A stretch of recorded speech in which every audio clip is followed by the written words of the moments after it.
একজন মা যখন প্রেগনেন্ট হন, তার প্রেগন্যান্সির লাস্ট পর্যায়ে, বিশেষ করে সন্তান পৃথিবীতে আসার 16 সপ্তাহ আগে, 16 সপ্তাহ মানে 4 মাস, 16 সপ্তাহ মানে কয় মাস? হিউম্যান এমব্রায়োলজি নিয়ে যারা গবেষণা করছেন তারা বলছেন a child gets hearing before 16 weeks of birth. সন্তান পৃথিবীতে আসার আগে, মায়ের পেটে থাকাকালীন দুনিয়ায় আসার 4 মাস আগে থেকেই সে শুনতে পায়। কি আপনারা কি বাদাম খাবেন? কথাগুলো শুনবেন না? বাদাম খায়া খায়া শুনেন। সন্তান পৃথিবীতে আসার আগে মায়ের পেটে থাকতেই কয় মাস আগে শোনে? এটা চিকিৎসা বিজ্ঞান বলছে। আপনারা বলবেন হুজুর বিজ্ঞান তো অনেক আপডেটেড। না, কোরআন আপডেটেড, বিজ্ঞান ব্যাকডেটেড। আপনি তো কোরআন পড়ছেন না। কোরআন খুলেন, খুলে দেখেন আল্লাহ তাআলা কোরআনে যত জায়গায় শ্রবণ শক্তি আর দৃষ্টিশক্তির কথা বলেছেন, সব জায়গায় আল্লাহ তাআলা দৃষ্টিশক্তির আগে শ্রবণ শক্তির কথা বলেছেন। যেমন ইন্নাস সামআ ওয়াল বাসারা ওয়াল ফুআদা কুল্লু উলাইকা কানা আনহু মাসউলা। নিশ্চয়ই কান, চোখ, অন্তর জিজ্ঞাসিত হবে। এখানে চোখের আগে কানের কথা বলা হবে। অন্য আয়াতে যান, আল্লাহ বলছেন ওয়াজআলা লাকুমুস সামআ ওয়াল আবসারা ওয়াল আফইদা। এখানেও আল্লাহ তাআলা চোখের আগে কানের কথা বলেছেন। আধুনিক যুগের মুফাসসিরগণ এই আয়াতগুলোর সায়েন্টিফিক এক্সপ্লেনেশন, বিজ্ঞানসম্মত ব্যাখ্যা এভাবে দিয়েছেন, যেহেতু আল্লাহ তাআলা কোরআনের সমস্ত জায়গায় দর্শন শক্তির আগে শ্রবণ শক্তির কথা বলেছেন, তার মানে মানুষ দৃষ্টিশক্তি লাভের আগে শ্রবণ শক্তি লাভ করে। আজকের বিজ্ঞানও তো তাই বলছে। পৃথিবীর একমাত্র প্রাণী বা সৃষ্টি হলো মানুষ, যারা জন্মের 4 মাস আগেই মায়ের পেটে শুনতে পায়। সুবহানাল্লাহ। কোরআনও বলছে এটা, বিজ্ঞানও এটা বলছে। তাহলে শোনেন, খেয়াল করেন, এখন যদি এই মা এটা খারাপ হয়, সন্তান পেটে নিয়ে সারাদিন থাকদিন না দিন দিন দিন ঝাঁকানাকা ঝাঁকানাকা, লারে লারে লারে লালা, এগুলোই শুনতে থাকে, তো বিজ্ঞান আর কোরআন বলে পেটের ভেতর থেকে সন্তান এটা সব শোনে। এই লালা লালা পাপা পাপা মহিলার পেট থেকে যেগুলা বের হবে সবগুলো ঝাঁকানাকা ঝাঁকানাকা মার্কা সন্তান হবে। এরাই আউল হয়, বাউল হয়, ফাউল হয়, চরিত্রহীন হয়, লম্পট হয়। আর যদি এই নারী এমন থাকে যে পেটে সন্তান, আজান হয়েছে, আল্লাহু আকবার, আলহামদুলিল্লাহি রাব্বিল আলামিন আর রহমানির রহিম মালিকি ইয়াউমিদ্দিন ইয়াকা না'বুদু ওয়া ইয়াকা নাস্তাঈন اهدنا الصراط المستقيم صراط الذين أنعمت عليهم غير المغضوب عليهم ولا الضالين।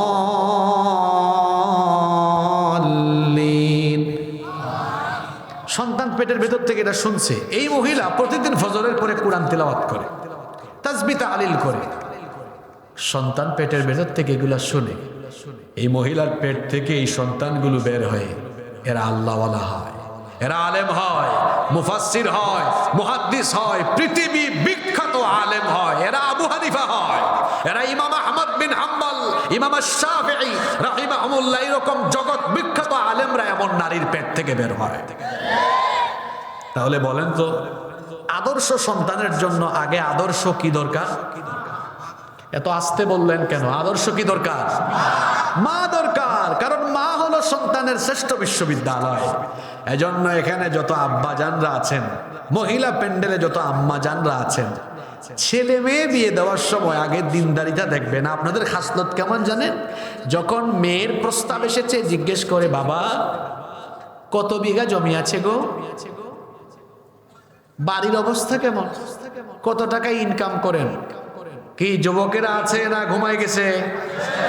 বিয়ে করে না এরকম মিসকিনরা এখানে আসে না? তোমাদেরকে একটা জিনিস শিখাই দিয়ে যাই। ওই চাচা যদি বলে ইনকাম কত, বাড়ি গাড়ি আছে কিনা, জিজ্ঞেস করবা, চাচা কিছু মনে করেন না, আমার বয়সে আপনার কয়টা বাড়ি আর আপনার কয়টা গাড়ি ছিল?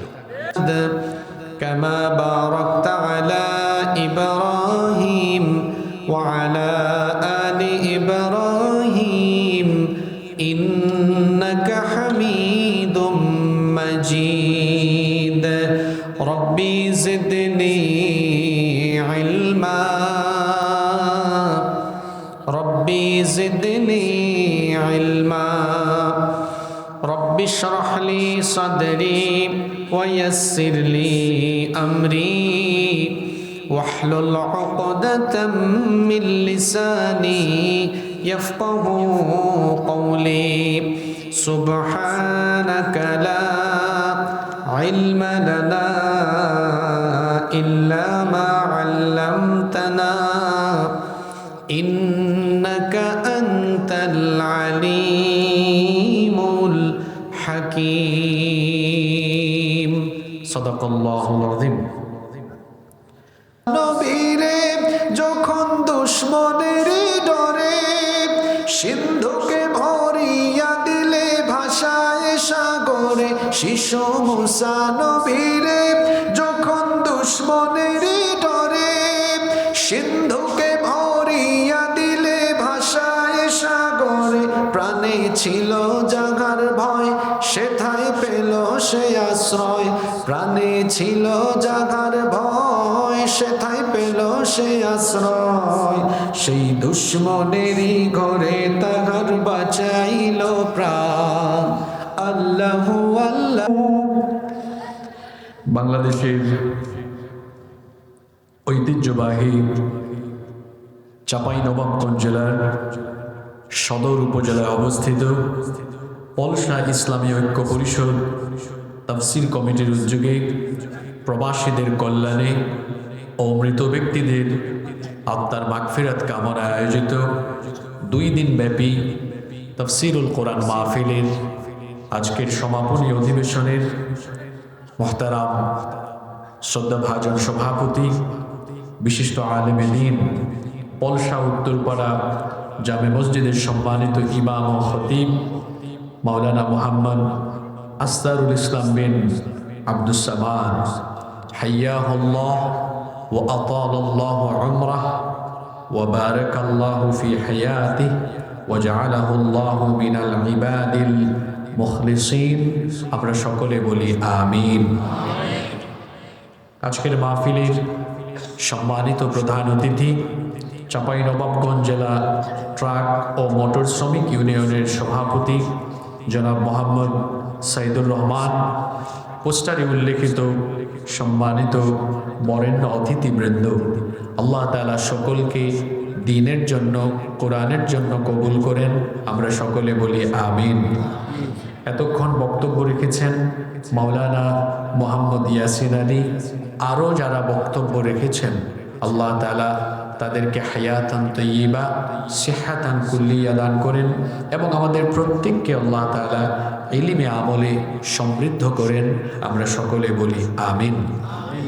মাহফিলে উপস্থিত আমাদের মাথার তাজ শ্রদ্ধাভাজন উলামায়ে কেরাম এসেছেন, বিভিন্ন মাদ্রাসার আসাতিদায়ে কেরাম মাহফিলে এসেছেন, বিভিন্ন মসজিদের খোতাবা এবং আইম্মায়ে কেরাম এসেছেন, বিভিন্ন স্কুল কলেজের সম্মানিত স্যারেরা উপস্থিত, বিভিন্ন রাজনৈতিক দলের সম্মানিত নেতৃবৃন্দ, সামাজিক নেতৃবৃন্দ, আমার সামনে বসা পিতৃতুল্য সম্মানিত মুরব্বিয়ানে নিজাম, যুগে যুগে আল্লাহর জমিনে আল্লাহর দ্বীন প্রতিষ্ঠায় যারা অগ্রসেনানীর ভূমিকা পালন করেছেন, আমার কলিজার টুকরা প্রিয় যুবক, তরুণ এবং ছাত্র ভাইয়েরা, পর্দার আড়াল থেকে শ্রবণরতা শ্রদ্ধেয়া মা এবং বোনেরা, উপস্থিত মিডিয়ার প্রিয় কর্মী এবং সাংবাদিক ভাইয়েরা, প্রিয় পলসা তথা আমার প্রিয়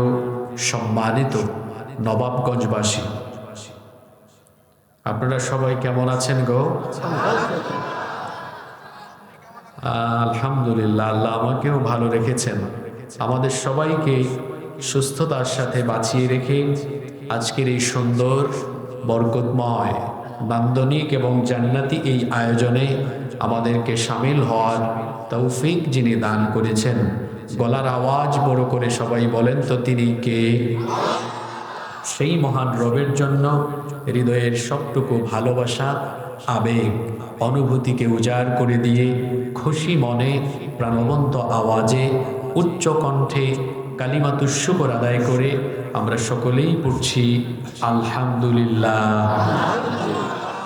অসংখ্য অগণিত দুরুদ এবং সালাম পেশ করছি সর্বকালের, সর্বযুগের সর্বশ্রেষ্ঠ মহামানব নবিয়ুনা ওয়া সাইয়্যিদুনা ওয়া কুদওয়াতুনা মুহাম্মাদুর রাসূলুল্লাহ সাল্লাল্লাহু আলাইহি ওয়াসাল্লামের প্রতি, যাকে আল্লাহ তাআলা আমাদের হেদায়েতের জন্য পাঠিয়েছেন। আল্লাহুম্মা সাল্লি আলাইহি, আল্লাহুম্মা বারিক আলাইহি। সম্মানিত উপস্থিতি, কনকনে ঠান্ডা, উপর থেকে ঝরছে কুয়াশা, অপ্রাসঙ্গিক অপ্রয়োজনীয় কথাবার্তা বলে আমরা সময়ের বরকত নষ্ট করতে চাই না। সরাসরি আমরা আল্লাহর কালাম থেকে হেদায়াতের নিয়তে কিছু কথা বলবো এবং শুনবো ইনশাআল্লাহ। আল্লাহ তাআলা আমাদেরকে হেদায়েতের নিয়তে প্রতিটি কথা বলার এবং শোনার তৌফিক দান করেন। আমরা সকলে বলি আমিন। আল্লাহ তাআলা এই পৃথিবীতে আমাদেরকে অনেক নেয়ামত দিয়েছেন। তিনি আমাদেরকে নেয়ামতের সাগরে ডুবিয়ে রেখেছেন। তার দয়ায়, তার অনুগ্রহে আমরা বেঁচে আছি। সর্বত্রই চতুর্দিকেই তার নেয়ামত বিদ্যমান। আমরা তার নেয়ামতের মাঝেই বেঁচে আছি। আল্লাহ তাআলা আমাদেরকে যত নেয়ামত দিয়েছেন তার মধ্যে অন্যতম শ্রেষ্ঠ একটি নেয়ামত হচ্ছে সন্তান সন্ততি।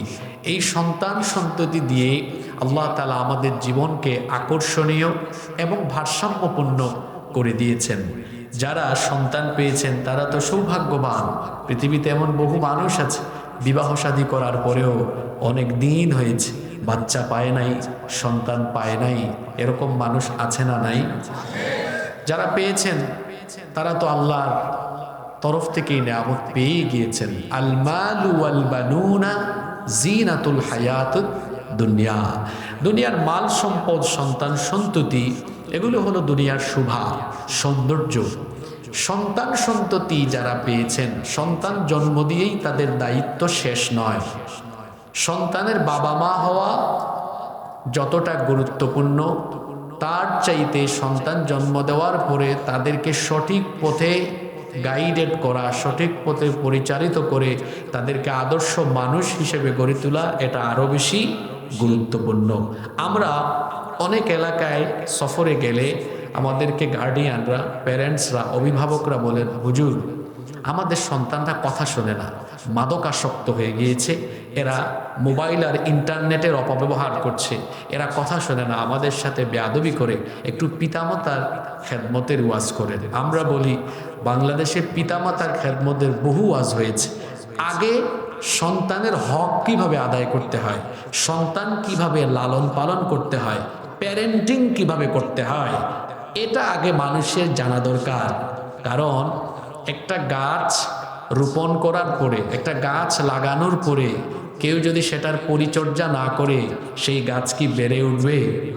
সেই গাছ থেকে কি ফল পাওয়া যাবে?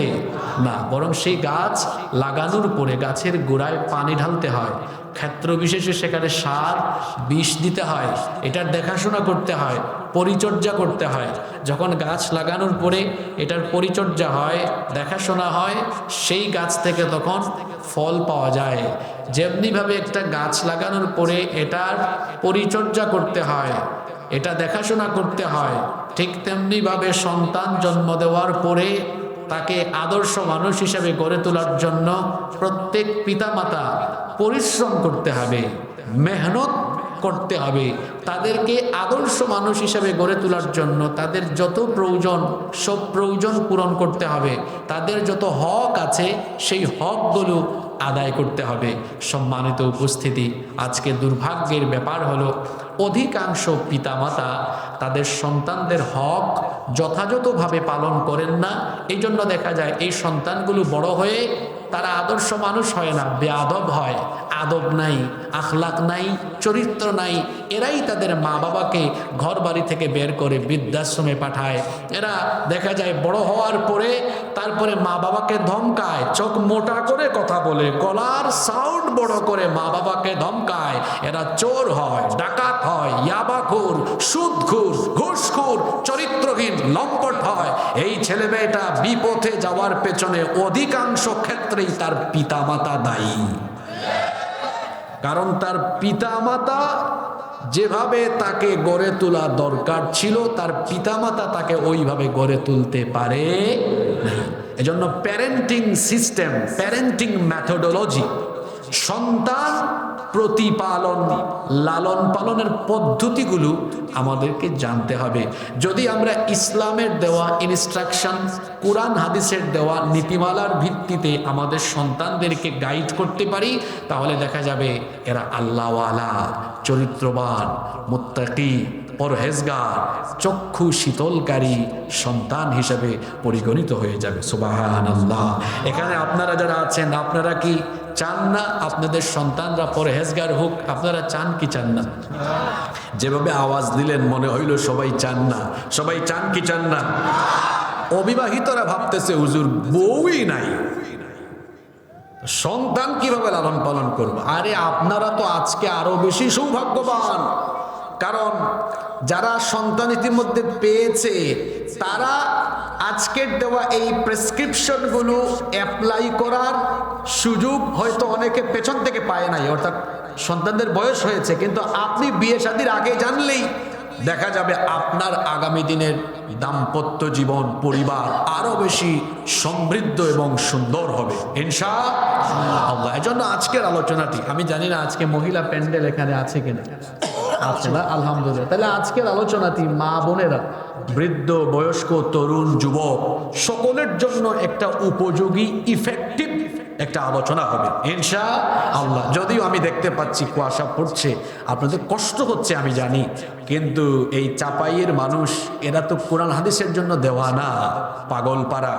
আজকে আমরা আল্লাহর কালাম থেকে, আল্লাহর কালামের সুধা পান করার জন্য এখানে আমরা কি কিছু সময় এই ঠান্ডার মধ্যে বসে থাকতে পারবো না? রব তুমি সাক্ষী থেকো, তোমার বান্দারা সিদ্ধান্ত নিয়েছে, আল্লাহ এই মাহফিলকে তুমি কিয়ামতের দিন আমাদের নাজাতের ওয়াসিলা বানিয়ে দিও, বলেন আমিন। চলেন আমরা কথা শুরু করি। আপনার সন্তান পরহেজগার, আল্লাহওয়ালা, চরিত্রবান হয়ে যাবে যদি আপনি 20টা দায়িত্ব পালন করতে পারেন। এই 20টা কাজ করলে আপনার সন্তান পৃথিবীতে একটি গোলাপের ন্যায় পরিণত হবে। গোলাপ থেকে কি ছড়ায়? জোরে বলেন, কি ছড়ায়? সুগন্ধি ছড়ায়। আপনার সন্তান যেদিকেই যাবে চারিত্রিক সুভাষে মানুষেরা বিমোহিত হবে আর বলবে, আল্লাহ কোন রক্তগর্ভা মা আর কোন বাবা যে এটাকে জন্ম দিয়েছে, তারা কতই না সৌভাগ্যবান। আল্লাহু আকবার। কয়টা কাজ? যাদের সুযোগ আছে মোবাইলে খাতায় নোট করেন, এটা আগামীকাল এলাকায় এলাকায় আলোচনা করবেন। খতিব সাহেব যারা এসেছেন পয়েন্টগুলো নোট ডাউন করেন, জুমা এগুলো আলোচনা করবেন ইনশাআল্লাহ। নাম্বার 1, আপনার সন্তানকে আদর্শ সন্তান হিসেবে গড়ে তোলার জন্য আপনাকে প্রথম যে দায়িত্ব পালন করতে হবে সেটা হচ্ছে আপনার সন্তানের জন্য একজন নেককার মা তৈরি করতে হবে, অর্থাৎ তাকে একজন নেককার মা গিফট করতে হবে। এর মানে হলো বিয়ে শাদীর সময় দিনদার নেককার একজন নারীকে বিবাহ করতে হবে। যুবক ভাইয়েরা, শুধু সুন্দরী সুন্দরী জরিনা সকিনার দিকে দৌড়াইও না, যার মধ্যে দিনদারিতা নাই সেই সকল নারীকে বিয়ে করলে পরে পরিবারটা সুন্দর হয় না, বরং যন্ত্রণার সাগরে পরিবার ডুবে যায়। এই জন্য এখানে যত পিতা মাতা আছেন, মহিলা প্যান্ডেল থেকেও যত মায়েরা আলোচনা শুনছেন, সকলকে আমি বলবো, বিয়ে শাদীর ক্ষেত্রে ছেলে মেয়েকে যখন বিবাহ দিবেন তখন ধন সম্পদ বংশ মর্যাদা এগুলোর চাইতে দিনদারিতাকে সব চাইতে বেশি প্রায়োরিটি দিবেন। কারণ বুখারী এবং মুসলিম শরীফে হাদিস এসেছে, সবচাইতে বেশি সংখ্যক হাদিস যে সাহাবী বর্ণনা করেছেন, সাইয়্যিদুল মুহাদ্দিসিন আবু হুরায়রা রাদিয়াল্লাহু আনহু এই হাদিসটি বর্ণনা করেছেন।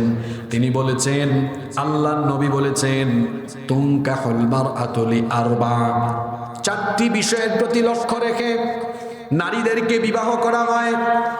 এক নাম্বার হলো লিমালিহা, মেয়ের বাপের ধন দৌলত। দুই নাম্বার হলো ওয়ালি হাসবিহা, তার বংশমর্যাদা। তিন নাম্বার হলো ওয়ালি জামালিহা, তার রূপ সৌন্দর্য। চার নাম্বার হলো ওয়ালি দীনিহা, তার দিনদারিতা। জোরে বলেন তো কয়টা বিষয়? আচ্ছা বলেন তো, বিয়ের ক্ষেত্রে এই চারটা জিনিস দেখা হয় কি হয় না? এক হলো সম্পদ, দুই হলো বংশমর্যাদা, তিন হলো সৌন্দর্য, চার হলো দিনদারিতা। আল্লাহর নবী বলেছেন, ফাগফার বিদাতিদ দীনি তারিবাত ইয়াদাক, এই চারটা বিষয়ের মধ্যে দিনদারিতাকে সবার উপরে প্রাধান্য দাও। কারণ একটা মেয়ে যতই সুন্দরী আর রূপসী হোক না কেন, বংশমর্যাদা যতই উন্নত থাকুক না কেন, তার বাবার ধন সম্পদ যতই বেশি থাকুক না কেন, এই মেয়েটার ভেতরে যদি 5 ওয়াক্ত নামাজের আমল, তার মধ্যে যদি পর্দার অভ্যাস, নামাজের অভ্যাস, দিন মেনে চলার অভ্যাস না থাকে, এই রকম বেদিন মেয়েকে বিয়ে করে সংসার আরম্ভ করলে পরে সংসার জাহান্নামের রঙে, জাহান্নামে একেবারে পরিণত হয়ে যাবে। আর যদি মেয়েটা দেখতে সুন্দর কম হয়, গরিব ঘরেরও হয়, টাকা পয়সা তার বাবার যদি বেশি নাও থাকে, বংশমর্যাদাও যদি ভালো না হয়, কিন্তু মেয়েটার মধ্যে যদি দিনদারিতা থাকে, সে যদি 5 ওয়াক্তের নামাজি হয়, পর্দা মেনে চলার অভ্যাস তার মধ্যে থাকে, আজান হলেই নামাজে দাঁড়িয়ে যাওয়ার খাসলত থাকে, ঘর থেকে বের হলে পর্দা করে বের হয়, দিন মানে এই রকম দিনদার নেককার মেয়েকে বিয়ে করে সংসার আরম্ভ করলে দেখা যাবে গোটা ঘরটা জান্নাতের রঙে রঙিন হয়ে যাবে। কারণ দুনিয়াতে যত সম্পদ আছে, টাকা পয়সা, গাড়ি বাড়ি, ধন সম্পদ যা আছে, সবকিছুর মধ্যে শ্রেষ্ঠ সম্পদ হলো একজন নেককার নারী জীবনে পাওয়া। এটা হলো দুনিয়ার জীবনের সবচেয়ে শ্রেষ্ঠ সম্পদ। এই জন্য ইবনে মাজাহ এবং মুসলিম শরীফে হাদিস এসেছে, আল্লাহর নবী বলেছেন, আদ-দুনিয়া কুল্লুহা মাতা, দুনিয়ায় যা কিছু আছে সবকিছুই হলো সম্পদ। ওয়া খায়রু মাতা'আদ দুনিয়া আল মারআতুস সালিহা, দুনিয়ার সকল সম্পদের মধ্যে নেককার নারী হচ্ছে সর্বশ্রেষ্ঠ সম্পদ। নেককার নারী হলো দুনিয়ার শ্রেষ্ঠ সম্পদ। এটা বিবাহিতরা টের পাবে।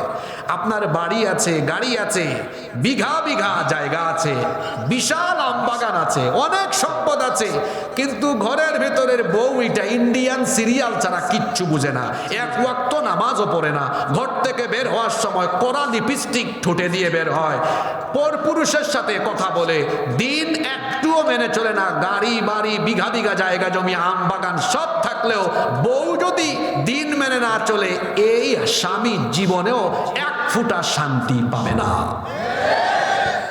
টাকা পয়সা কম, ভ্যান চালাইয়া খায়, মাঠে ঘাটে পরিশ্রম করে খায়, টাকা বেশি নাই, বাড়ি একটা কোনো রকম আছে, কোনো রকমে চলে, কিন্তু সারাদিন পরিশ্রম করে বাড়ি গেলে দেখে বউ গামছা নিয়ে দাঁড়ায় আছে, ওগো তাড়াতাড়ি গোসল করো গো, সব রেডি করে রেখেছি।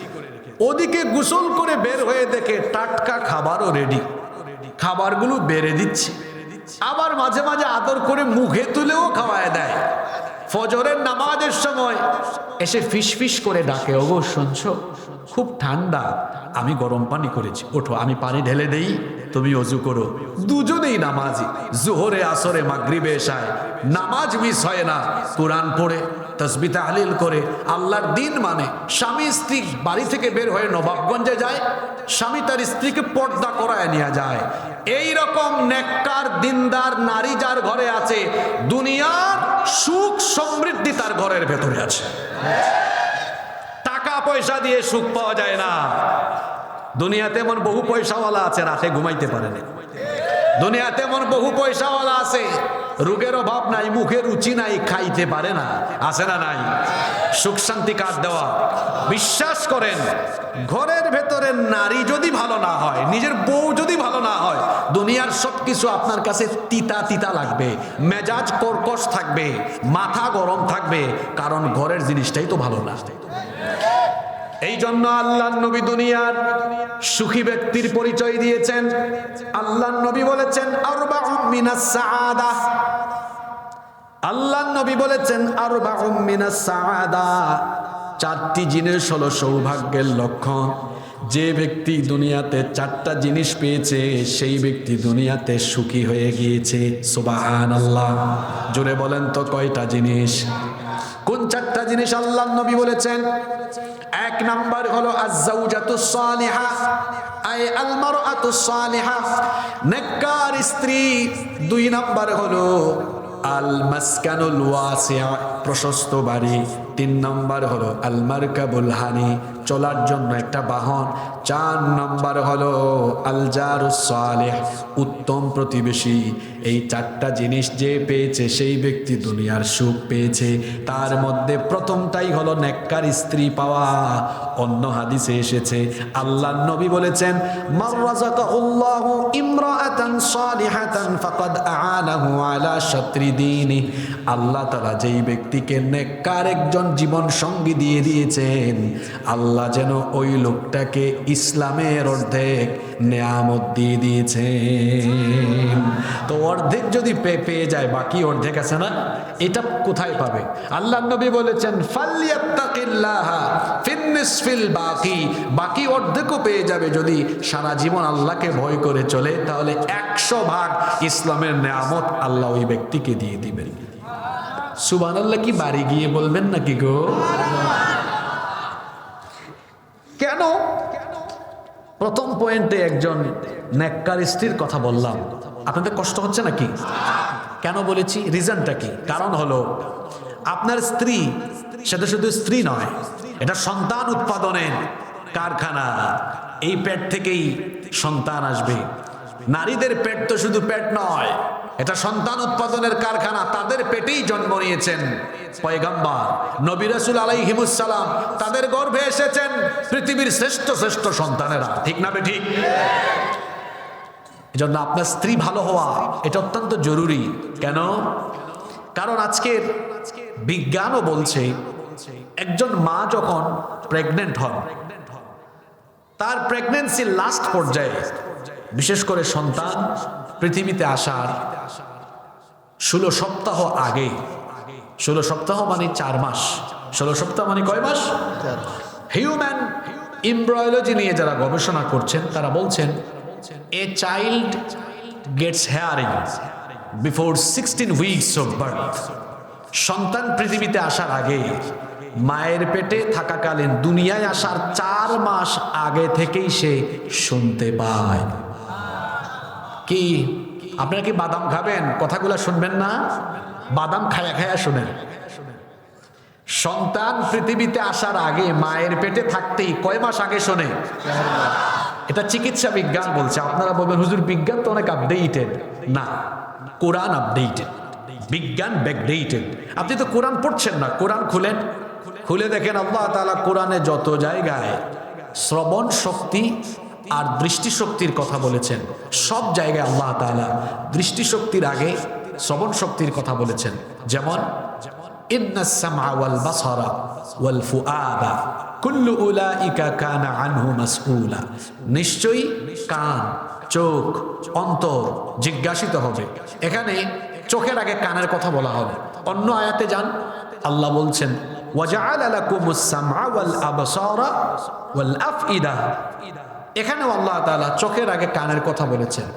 আধুনিক যুগের মুফাসসিরগণ এই আয়াতগুলোর সায়েন্টিফিক এক্সপ্লেনেশন, বিজ্ঞানসম্মত ব্যাখ্যা এভাবে দিয়েছেন, যেহেতু আল্লাহ তাআলা কোরআনের সমস্ত জায়গায় দর্শন শক্তির আগে শ্রবণ শক্তির কথা বলেছেন, তার মানে মানুষ দৃষ্টিশক্তি লাভের আগে শ্রবণ শক্তি লাভ করে। আজকের বিজ্ঞানও তো তাই বলছে। পৃথিবীর একমাত্র প্রাণী বা সৃষ্টি হলো মানুষ, যারা জন্মের 4 মাস আগেই মায়ের পেটে শুনতে পায়। সুবহানাল্লাহ। কোরআনও বলছে এটা, বিজ্ঞানও এটা বলছে। তাহলে শোনেন, খেয়াল করেন, এখন যদি এই মা এটা খারাপ হয়, সন্তান পেটে নিয়ে সারাদিন থাকদি না, দিন দিন দিন ঝাঁকানাকা ঝাঁকানাকা, লারে লারে লারে লালা, এগুলোই শুনতে থাকে। তো বিজ্ঞান আর কোরআন বলে পেটের ভেতর থেকে সন্তান এটা সব শোনে। এই লালা লালা পাপা পাপা মহিলার পেট থেকে যেগুলা বের হবে সবগুলো ঝাঁকানাকা ঝাঁকানাকা মার্কা সন্তান হবে। এরাই আউল হয়, বাউল হয়, ফাউল হয়, চরিত্রহীন হয়, লম্পট হয়। আর যদি এই নারী এমন থাকে যে পেটে সন্তান, আজান হয়েছে, আল্লাহু আকবার, আলহামদুলিল্লাহি রাব্বিল আলামিন আর রহমানির রহিম মালিকি ইয়াউমিদ্দিন ইয়াকা না'বুদু ওয়া ইয়াকা নাস্তাঈন اهدنا الصراط المستقيم صراط الذين أنعمت عليهم غير المغضوب عليهم ولا الضالين।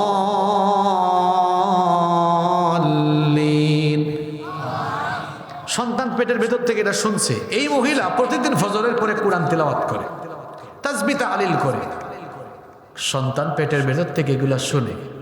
এই মহিলার পেট থেকে এই সন্তানগুলো বের হয়, এরা আল্লাহওয়ালা হয়, এরা আলেম হয়, মুফাসসির হয়, মুহাদ্দিস হয়, পৃথিবী বিখ্যাত আলেম হয়, এরা আবু হানিফা হয়, এরা ইমাম আহমদ বিন হাম্বল, ইমাম শাফিঈ রাহিমাহুমুল্লাহ, এরকম জগৎ বিখ্যাত আলেমরা এমন নারীর পেট থেকে বের হয়।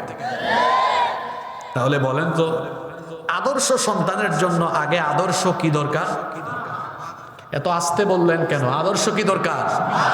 মা দরকার। কারণ মা হলো সন্তানের শ্রেষ্ঠ বিশ্ববিদ্যালয়।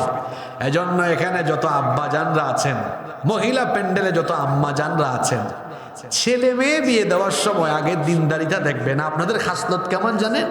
যখন মেয়ের প্রস্তাব এসেছে, জিজ্ঞেস করে, বাবা কত বিঘা জমি আছে গো, বাড়ির অবস্থা কেমন, কত টাকা ইনকাম করেন, কি যুবকেরা আছে না ঘুমায় গেছে, বিয়ে করে না, এরকম মিসকিনরা এখানে আসে না? তোমাদেরকে একটা জিনিস শিখাই দিয়ে যাই, ওই চাচা যদি বলে ইনকাম কত, বাড়ি গাড়ি আছে কিনা, জিজ্ঞেস করবা, চাচা কিছু মনে করেন না, আমার বয়সে আপনার কয়টা বাড়ি আর আপনার কয়টা গাড়ি ছিল? গায়ে ধরা খাবে। আশ্চর্য কথা, 22, 23, 24, 25 বছরের ছেলের গাড়ি হবে কেমনে, বাড়ি হবে কেমনে? অত মাত্র পড়াশোনা শেষ করেছে, অথবা এখন সে ব্যবসায় হাত দিবে। এগুলো হইতে অন্তত 35-36 বছর সময় লাগার কথা। 25-26-এ যার কাছে বাড়ি গাড়ি আছে, ওটা তার না, ওটা ফুটানি করে তার বাপের কাছ থেকে পায়া। যে বাপ দাদার পরিচয়ে চলে সে গাধা, আর যে নিজের পরিচয়ে চলে সে হলো শাহজাদা। আপনার মেয়েকে গাধার কাছে বিয়ে দিয়েন না। গাধা, এই গাধা তো আপনার মেয়েকে বিয়ে করার পরে একটা ফ্যান অ্যান্ড লাভলি কিনলেও গিয়ে বলবে, আব্বা আমার বউকে একটু মেকআপ বক্স কিনে দিব, 1000 টাকা দাও না। ব্যাককল ছেলে, তুমি তোমার বাপের কাছে গিয়ে বউকে কিছু কিনে দেওয়ার জন্য পয়সা দাও, তোমার তো শরম থাকা দরকার।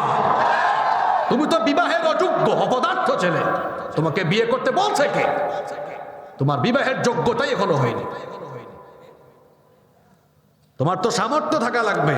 তুমি তো বউকে একটা গিফট করতে হলো তোমার বাপের কাছে গিয়েছো। আমাদের সমাজে বেশিরভাগ বাবা মায়েরা ছেলের এটাই দেখে, বাড়ি গাড়ি আছে কিনা। বলে না, বাবা 5 ওয়াক্ত নামাজ পড়ো, তোমার মুখ এটা শিলা মুরগির মতো লাগে কেন? দাড়ি রাখো না কেন? তুমি যে পয়সা উপার্জন করো এটা হালাল না হারাম? তোমার অফিসে ঘুষ খাও কিনা, সুদ খাও কিনা? যদি দেখেন ছেলেটা সৎ, হালাল পথে উপার্জন করে, নামাজও পড়ে, ছেলেটা দিনদার, চোখ বন্ধ করে এই দিনদার ছেলের কাছে মেয়েকে বিয়ে দেন, সারা জীবন আপনার মেয়ে সুখে শান্তিতে থাকবে। আপনারা দেখেন কি বাড়ি গাড়ি বংশ, আর রসুল বলেছেন দেখো আগে চরিত্র। কি দেখতে বলেছেন? ঠিক একইভাবে ছেলে বিয়ে করানোর ক্ষেত্রেও মেয়ের চরিত্র দেখবেন। এখানে যত অবিবাহিত যুবক ভাইয়েরা আছেন, তোমাদের খাসলত তো জানি। ফেসবুকে যদি একটু সুন্দরী জরিনা সকিনার ছবি দেখো, পাগল হয়ে যাও তোমরা। বুঝো না এগুলোতে যে এডিটার ইফেক্ট মারা। কিছু মানুষকে ক্যামেরায় লাগে একরকম, বাস্তবে লাগে, ক্যামেরায় লাগে সাদা সাদা, আর বাস্তবে আপনার সুইটারের মতো কালার কালার। এরকম আছে না নাই? আমাদের মতো কিছু হুজুরও আছে দেখবেন, সাথে ক্যামেরা নিয়ে নিয়ে ঘুরে ক্যামেরাম্যানকে বলে আমারে সাদা বানায় দেই ইফেক্ট মাইরা। দেখতে দেখা যায় বাড়ি বাপরে বাপ, একেবারে লালে লাপ্পা লাল লাল, আর সামনে আসলে দেখা যায় আরে বাপরে বাপ পাতিলের তোলা। আমি কাউকে নিয়ে এখানে কটাক্ষ করছি না, আমি বুঝাতে চাচ্ছি যে ভার্চুয়াল জগৎটা আলাদা। অনেক মানুষকে ভার্চুয়ালি দেখায় একরকম, বাস্তবে আরেক রকম। আমি যুবকদেরকে বলবো, ভার্চুয়াল জামানার এই ফিতনায় পড়ে নিজের চরিত্র নষ্ট করে দিও না। বিবাহের সময় আসলে বাবা মাকে বলো, আব্বা আম্মা একটা দিনদার মেয়ে দেখেন আমার জন্য, আমি দিনদার মেয়ে চাই, কারণ দিনদার মেয়েকে বিয়ে করে আমি আমার দাম্পত্য জীবনকে পবিত্রভাবে শুরু করতে চাই। এজন্য আমি ইত্যা যারা আছো মিসকিন, সৌন্দর্য দেখবা না চরিত্র দেখবা? জোরে বলতে হবে। আর গার্লফ্রেন্ড বানায় থাকলে ব্লক লিস্টে ফেলাও। এখন আবার কিছু টিকটক হুজুর বেরোইছে, হ্যাঁ টিকটক হুজুর বেরোইছে, মাহফিলে উঠে চেয়ারে বসে ছেঁকা খাওয়া শিখায়। ছেঁকা খাইলে কেমনে আবার আরেকটা ধরবে শেখায়। আমি ওই বক্তাদের দোষ দেই না, আমার দেশের শ্রোতা যেমন বক্তা তেমন। আমি বক্তাকে দোষ দিব না, এরা এখানে বসাইছে কে? আপনি বসিয়েছেন। এটা খুব যোগ্যতা সম্পন্ন চেয়ার। এখানে বসলে কুরআন হাদিস থেকে বাস্তবিক কথা বলতে হবে। এরকম আউল ফাউলকে এরকম চেয়ারে বসিয়েছে আমার দেশের কিছু অপদার্থ শ্রোতা, অপদার্থ অযোগ্য কমিটি যারা, এরাই এই কাজগুলো করে। 26 ইঞ্চি বক্তা, এটাই তার যোগ্যতা। আমার দেশে অনেক বক্তা আছে যাদের তেলাওয়াত পর্যন্ত সহি না, আছে না নাই? 1 ঘন্টা বক্তব্য রাখে 10টা আয়াত বলতে পারে না। তোরে মানুষের সামনে বক্তৃতা করতে কে বলেছে? আগে গিয়ে কুরআন হাদিস পড়ে, পড়ালেখা করে, তারপরে এই চেয়ারে এসে মানুষের সামনে কথা বল। সম্মানিত উপস্থিতি, তাহলে আদর্শ সন্তানের জন্য আগে কি লাগবে? আদর্শ। আপনারা কষ্ট পাচ্ছেন? 2, সন্তানকে আদর্শভাবে গড়ে তোলার জন্য সন্তান যখন আল্লাহ দিয়ে দিবেন তখন প্রাণ ভরে মন উজাড় করে শুকরিয়া আদায় করতে হবে যার। জোরে বলেন তো তিনি কে? সন্তান পেয়ে গেলেন। অনেকে আছে সন্তান পাওয়ার পরে ফেসবুকে স্ট্যাটাস দেয়, ওয়াও আমার একটা ছেলে হইছে। বলছে কি? ওয়াও। কি বলছে? এখানে কি ওয়াও বলবে না আলহামদুলিল্লাহ পড়বে? ওয়েস্টার্ন কালচার আমাদেরকে গ্রাস করে ফেলেছে। দেখেন না, সালাম দেয় না, হাই ইনশাআল্লাহ বলে না। আর চাপাইয়ে তো শিন এর মাখরাজ উঠে গেছে, কয় ইনশাআল্লাহ। খুব সুন্দর আপনাদের ভাষা, চাপাইয়ের ভাষা আমার অনেক ভালো লাগে। তো ইনশাআল্লাহ না বলে বলছে কি ওকে। কক্সবাজার গিয়ে বলতেছে, দোস্ত আরে দেখছো গো কি অ্যামেজিং, ফ্যান্টাস্টিক। এখানে সুন্দর কিছু দেখেছে বলবে সুবহানাল্লাহ, মাশাআল্লাহ। আল্লাহর তরফ থেকে কোনো নিয়ামত পেয়েছে বলবে আলহামদুলিল্লাহ। সন্তান হলো আল্লাহর দেওয়া নিয়ামত। কারণ এমন বহু দম্পতি আছে বিবাহের পরে 5 বছর 10 বছর হয়ে গিয়েছে, বাচ্চা হয় না। বলেন তো এইরকম দম্পতি আছে না নাই? সন্তান যিনি দেওয়ার মালিক, গলার আওয়াজ বড় করে বলেন তিনি কে? রব্বুল আলামিন কুরআনুল কারীমের 42 নম্বর সূরা সূরাতুশ শুরা এর 49 নম্বর আয়াত থেকে বলছেন, লিল্লাহি মুলকুস সামাওয়াতি ওয়াল আরদি ইয়াখলুকু মা ইয়াশা ইয়াহাবু লিমান ইয়াশাউ ইনাথাও ওয়া ইয়াহাবু লিমান ইয়াশাউ الذكور أو يزوجهم ذكرانا وإناثا ويجعل من يشاء عقيما إنه عليم قدير। আল্লাহ তাআলা বলছেন আসমান সমূহ এবং জমিনে যা কিছু আছে সবকিছুর মালিকানা কার? তিনি যাকে চান তাকে কন্যা সন্তান দেন, যাকে চান পুত্র সন্তান দেন, যাকে ইচ্ছা ছেলে মেয়ে দুইটাই দেন। আবার আল্লাহর যাকে ইচ্ছা ছেলেও দেন না মেয়েও দেন না, বন্ধা অবস্থায় রেখে দেন। সন্তান দেওয়ার একমাত্র ইখতিয়ার যার, তিনি কে? এজন্য সন্তান পেলে প্রশংসা করতে হয়। আমাদের জাতির পিতা, জোরে বলেন তো জাতির পিতা কে? যারা বলে না এদের জাতির পিতা কারা? আমাদের দেশে এক গোষ্ঠী ছিল, এক রাবেয়া বসুরি ছিল, জোর করে জাতির ঘাড়ে জাতির পিতা চাপিয়ে দিতে চেয়েছে। জোর করে জাতির ঘাড়ে জাতির পিতা চাপিয়ে দেওয়া যায় না। জাতির পিতা হচ্ছেন ইব্রাহিম আলাইহিস সালাম। 86 বছর পর্যন্ত তার কোনো সন্তান ছিল না। 86 বছর বয়সে হাজেরার ঘরে আল্লাহ সন্তান দিলেন। তিনি সন্তান পাওয়ার পরে তার মুখ থেকে কোন বাক্যটা বের হলো শুনেন। রব্বুল আলামিন কোরআনে কারীমের 14 নম্বর সূরা, সূরা ইব্রাহিমের 39 নম্বর আয়াতে বললেন, আলহামদুলিল্লাহিল্লাযী ওয়াহাবালি আলাল কিবারি ইসমাঈলা ওয়া ইসহাক ইন্না রাব্বি লাসামিউদ দুআ। তিনি সন্তান পাওয়ার পরে বলেছিলেন সব প্রশংসা হলো আল্লাহর, যিনি আমাকে বার্ধক্য বয়সে ইসমাইল এবং ইসহাকের মতো নিয়ামত দিয়েছেন। সেই জন্য তিনি যার প্রশংসা আদায় করলেন তিনি কে? সন্তান জন্ম হয়েছে, সাথে সাথে শুকরিয়া আদায় করবো কার? দেখেন আমি ধারাবাহিকভাবে বলছি কিভাবে আদর্শ সন্তান হবে। 1 আদর্শ মা, 2 হয়েছে আল্লাহর শুকরিয়া, 3 এই সন্তানের জন্মের পরেই তার ডান কানে আজান দিবেন আর বাম কানে ইকামত দিবেন। কেন আজান দিতে হয়? কেন ডান কানে আজান আর বাম কানে ইকামত দেওয়া লাগে? কারণ হলো অন্য হাদিসে এসেছে, আল্লাহর নবী বলেছেন যখন কোনো সন্তান পৃথিবীতে আসে আপনারা দেখবেন মায়ের পেট থেকে বের হয়ে সন্তান কাঁদে নাকি হাসে? কেন সন্তান কাঁদে?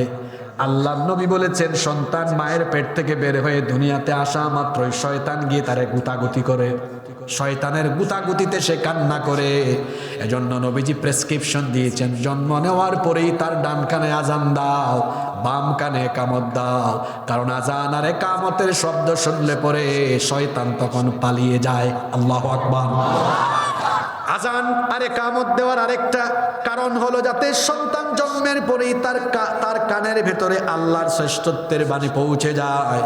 এই জন্য জন্ম নেওয়ার পরে ডান কানে আজান আর বাম কানে ইকামত দেওয়ার কথা বলেছেন মুহাম্মদ। আমরা বলি সাল্লাল্লাহু। সুনানে আবু দাউদে হাদিস এসেছে, উবাইদুল্লাহ বিন আবি রাফি' তার বাবা থেকে হাদিসটি বর্ণনা করেছেন। তার পিতা বলছেন রাআইতু রাসূলুল্লাহি, সবাই বলেন সাল্লাল্লাহু আলাইহি ওয়াসাল্লাম, আযানা ফি উদুনিল হাসানি হিনা ওয়ালাদাতহু ফাতিমাতু বিসসালাহ। তিনি বলছেন আল্লাহর নবীর মেয়ে ফাতেমাতুজ জাহরা রাদিয়াল্লাহু আনহার ঘরে যখন হাসানের জন্ম হলো, আল্লাহর নবী ছোট্ট হাসান ছোট্ট নাতিকে কুলে নিয়ে তার ডান কানে আজান দিয়েছেন। আগে তো আজান হইতো, এখন আজান দেওয়ার মতো পরিবেশও অনেক জায়গায় থাকে না। কারণ আগে তো সন্তান হইতো বাসা বাড়িতে, আর এখন হয় কোথায়? কথা বলেন না কেন আপনারা? আমার মা এই 10 দিন আগে মারা গেলেন। আল্লাহ আমার মাকে ক্ষমা করুন। আমি গত 8-9 দিন মাহফিলই করি নাই, এই 2-3 দিন ধরে করছি। কারণ আমার হৃদয় বড় ব্যথিত। মা বাবা হারালে কেমন লাগে এটা সেই সন্তানরাই কেবল জানে। আমার মা 8টা সন্তান জন্ম দিলেন। আমরা 6 ভাই 2 বোন, 1 বোন মারা গেছে। একটারও তো সিজার লাগলো না। এই যে এখানে যারা বসে আছেন তাদের মা, আমাদের মা, চাচি, দাদি, নানিরা 8টা 10টা 12টা 13টা 14টা সন্তান জন্ম দিয়েছেন। হ্যাঁ, 20টা পর্যন্ত হয়েছে। কোন সিজার এখন একটা হওয়ার 3 দিন আগে হাসপাতালে ভর্তি। কি বলেন, আছে না নাই? আল্লাহর উপর তাওয়াক্কুল কমেছে। আর কিছু ডাক্তার ও কসাইয়ের ভূমিকায় এসেছে, সিজার না লাগলেও জোর করে সিজার করাবে, আছে না নাই? অথচ ইউরোপ আমেরিকায় স্লোগান আছে, নো সিজার, নো। কেন? কেন? কারণ হলো, শোনেন, আল্লাহর দেওয়া প্রক্রিয়াতে কল্যাণ আছে। সন্তান পৃথিবীতে আসার একটা পথ আছে, ওই পথে আসলেই তার লাভ আছে। কেমন লাভ? চিকিৎসা বিজ্ঞান বলছে, সন্তান যখন স্বাভাবিক প্রক্রিয়ায় জন্ম নেয়, তার মায়ের জরায়ুতে থাকা অসংখ্য ব্যাকটেরিয়া তার পুরো গায়ে লেগে যায়, যেগুলো তাকে কঠিন কঠিন মরণব্যাধি এবং ভাইরাস জনিত অনেক রোগ থেকে তার শরীরকে রোগ প্রতিরোধ ক্ষমতা সম্পন্ন হিসাবে গড়ে তোলে। আল্লাহু আকবার। এজন্য দেখবেন স্বাভাবিকভাবে জন্ম নেওয়া সন্তানরা, এরা অনেকাংশে এদের রোগ প্রতিরোধ ক্ষমতা বেশি থাকে। সিজারে যারা হয় একটু রুগা রুগা থাকে, এরা একটু দুর্বল দুর্বল থাকে। কেন? অত স্বাভাবিকভাবে দুনিয়ায় আসে নাই। আজান দেওয়ার মানুষও অনেক সময় ক্লিনিকে পাওয়া যায় না। আমি একবার এক এলাকায় গিয়েছি, বাচ্চাকে কুলে এনে দিয়ে বলে, হুজুর আপনি প্রধান বক্তা, আজানে কামতটা আপনার জন্য রাখছি। আমি বললাম কয়দিন হয়েছে? কয় 5 দিন। আমি বললাম ইন্না লিল্লাহি ওয়া ইন্না ইলাইহি। আমি দিলেন না কেন? কয় আজকে হাসপাতাল থেকে আনছি, আর নিয়ত করছিলাম আপনিই দিবেন। দেখছেন কারবার? Many Muslims feel embarrassed do this work. অনেকেই এই সকল কাজে লজ্জা পায়, আজান দেওয়া, একামত দেওয়া, একটু শেম ফিল করে, লজ্জা ফিল করে। আচ্ছা, নিজের সন্তানকে আজান দিল না, আমি বললাম কেন দিলেন না? দিতাম, শরম লাগে। বাচ্চা হওয়াই দিছে, শরম লাগে নাই? না, আজান দিতে তার শরম লাগে। এরকম মানুষ আমার আপনার সমাজে আছে না নাই? আরে বাচ্চার কানে আজান একামত দেওয়া তো শরমের কাজ নয়, বরং চুরি করা, ডাকাতি করা, লুণ্ঠন করা, চাঁদাবাজি করা, অন্যায় করা, পাপ করা হলো গুনাহের কাজ। এখানে শরম লাগার কথা, ওখানে শরম লাগে না। কয় হুজুর শরম লাগে। অনেকে আছে সব কাজ হুজুর দিয়ে করায়, যেমন তার বাপ মারা গেছে, কয় হুজুর 1000 টাকা হাদিয়া দিলাম, আপনি একটু আমার মা বাবার জন্য কান্দা কান্দা দোয়া করেন। হে কাঁদে না, হুজুর কাঁদায়, আছে না নাই? সারা দুনিয়ার সব হুজুর যদি আপনার মা বাপের জন্য কাঁদে, এটা কবুল হইতেও পারে, নাও হইতে পারে, কিন্তু আপনার পিতামাতার জন্য আপনার চোখের পানি বের হয়ে নাকের ডগায় আসার আগে সারা পৃথিবীর পানি দিয়ে জাহান্নামের আগুন নিভানো যায় না। সন্তানের 2 ফোঁটা চোখের পানিতে পিতামাতার জাহান্নামের আগুন চিরদিনের জন্য নিভে যায়। তো আজান দিতে হয় ডান কানে, একামত দিতে হয় কোন কানে? যাদের সন্তান বিপদে গেছে, মিলান এগুলা করছেন কিনা? কষ্ট হচ্ছে নাকি আপনাদের? আপনারা 25-26 মিনিট ধৈর্য ধরে একদম বসে থাকতে পারবেন না ইনশাল্লাহ? নাম্বার 4, 4 নাম্বার, তাহনিক করা। এটা তো আমাদের সমাজ থেকে উঠে গেছে এখন। কথাটা কি বললাম?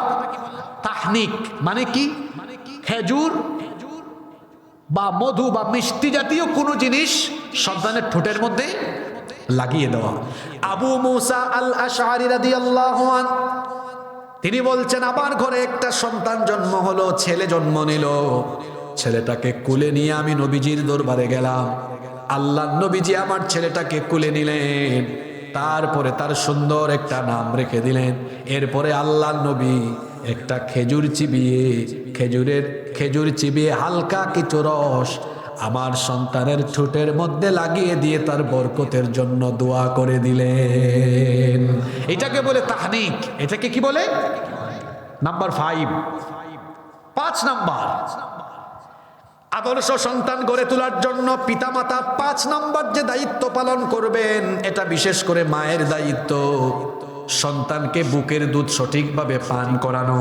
রব্বুল আলামিন কুরআনুল কারীমের 2 নম্বর সূরা সূরাতুল বাকারা এর 233 নম্বর আয়াতে বললেন, ওয়াল ওয়ালিদাতু ইউরদি'না আওলাদাহুন্না হাওলাইনি কামিলাইনি লিমান আরাদা আন ইউতিম্মার রাদাআ। নারীদেরকে আল্লাহ দায়িত্ব দিয়েছেন তারা যেন তাদের সন্তানদেরকে কমপক্ষে 2 বছর বুকের দুধ পান করায়। কয় বছর?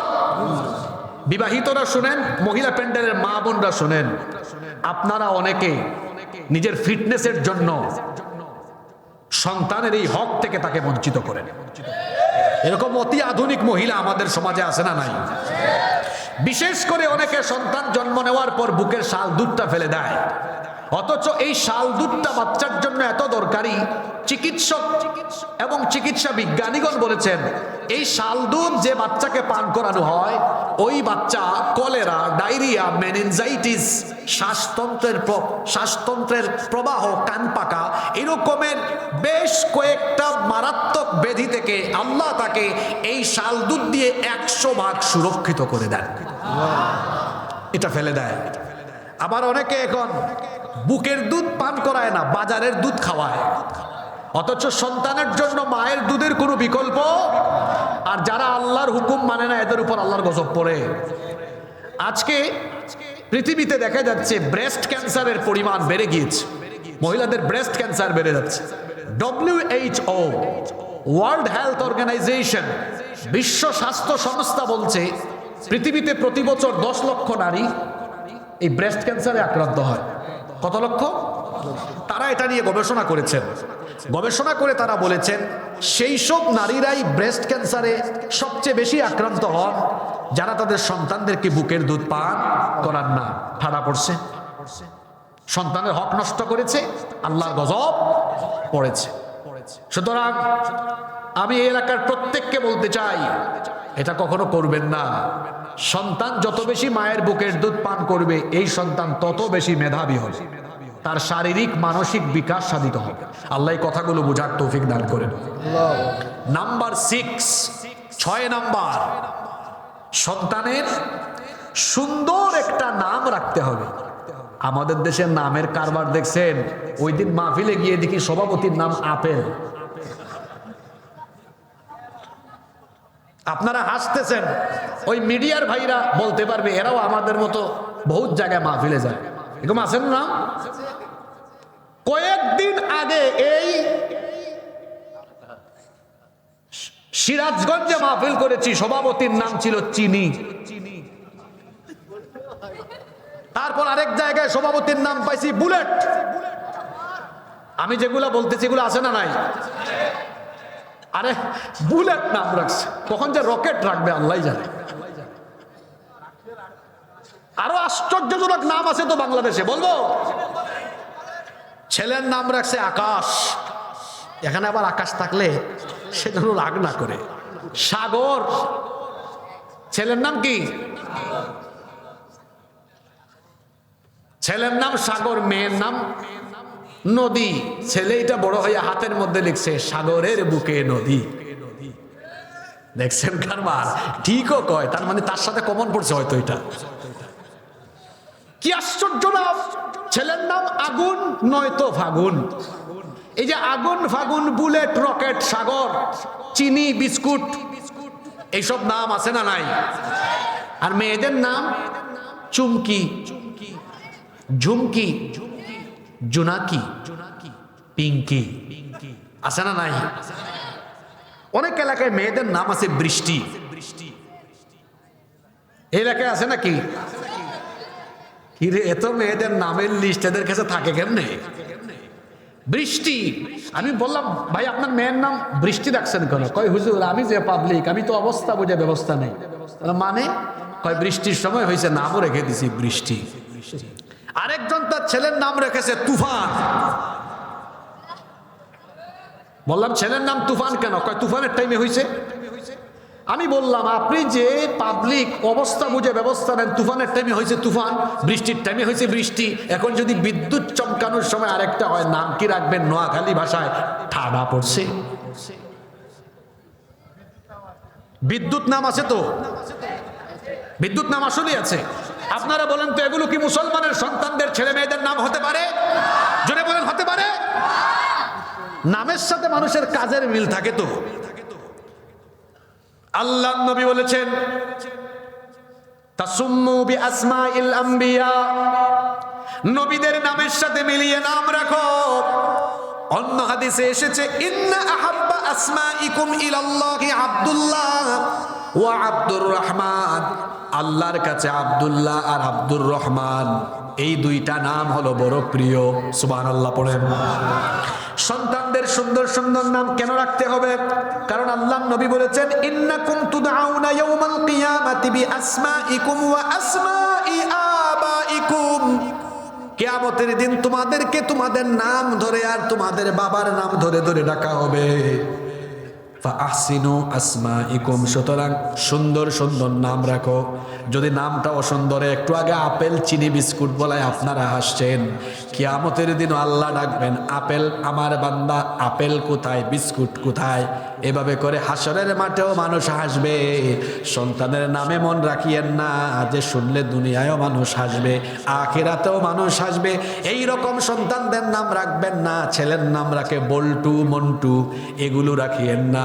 বরং নাম রাখার সময় নাম রাখেন মুসা, ইব্রাহিম, ঈসা, ইয়াহইয়া, জাকারিয়া। সাহাবীদের নামের সাথে মিলিয়ে রাখেন। মেয়ে হয়েছে নাম রেখে দেন আসিয়া, নাম রেখে দেন মারিয়াম, নাম রাখেন আয়েশা, নাম রেখে দেন ফাতিমা। এইরকম করে সুন্দর নাম রাখেন। যদি নিজে নাম রাখতে নাও পারেন তাহলে আলেমদের সাথে পরামর্শ করে নাম রাখবেন। অনেকে আছে কয় হুজুর আমি নিজে নাম রাখতে পারতেছি না, কিন্তু কোন হুজুরের কাছে আমি যাব না। কোরআন কি আমি পড়তে পারি না? আমি কি কম বুঝি নাকি? কোরআন শরীফ দেখে দেখে তারপরে নাম রেখে দিয়েছে তুকাদ্দিবান। নাম রাখছে কি? বললাম কি ব্যাপার, এটার নাম তুকাদ্দিবান কেন? কয় হুজুর সূরা রহমান পড়ছি, আল্লাহ দেখছি বারবার খালি তুকাদ্দিবান বলে। নিশ্চয়ই আল্লাহর কাছে এটা প্রিয়, নাম রেখে দিয়েছে কি তুকাজ্জিবান। আপনারা হাসতেছেন, আপনাদেরকে হাসানোর জন্য আমি বলছি না, আপনাদেরকে হাসানোর জন্য বলছি না। ওই দিন আমি এক জায়গায় গিয়েছি, একজনকে বললাম আপনার মেয়ের নাম কি? কয় গাচ্ছা। গাচ্ছা এটা ডাকছেন কেন? কয় আপনি আলেম মানুষ, আপনি জানেন না সূরা নাবায় আছে? আমি বললাম গাচ্ছা অর্থ তো পুজ। গাচ্ছা অর্থ কি? আপনারা হাসতেছেন। এরকম অনেককে আমি পেয়েছি যারা কোরআন থেকেই নাম রাখছে কিন্তু অর্থ বুঝে নাই। আরে কোরআনে থাকলেই কি নাম রাখা যাবে? কোরআনে তো আবুল আহাবের নামও আছে, তাই বলে কি কারো নাম আবুল আহাব রাখা যাবে? কোরআনে তো ফেরাউনের নামও আছে, আছে না নাই? আলেমদের সাথে পরামর্শ করে রাখতে হবে। পারবেন তো ইনশাল্লাহ? নাম্বার 7, 7 নাম্বার, সন্তান জন্মের 7ম দিনে, 7 নাম্বার দিনে মাথা হলক করবেন। হলক, হলক মানে বুঝেন আপনারা? আপনাদের এলাকায় আপনারা এটাকে কি বলেন? নেড়া না? কোন কোন এলাকায় বলে বেল করে দেয়, একদম বেল নাকি? আচ্ছা, কোন কোন এলাকায় বলে মাথা ঢুলাইয়া দেয়, কেউ কেউ বলে নেড়া করে দেয়, কেউ বলে বেল করে দেয়। আচ্ছা, 7ম দিনে শুনেন শুনেন, এটা কিন্তু আমাদের দেশে এই আমলটা নাই।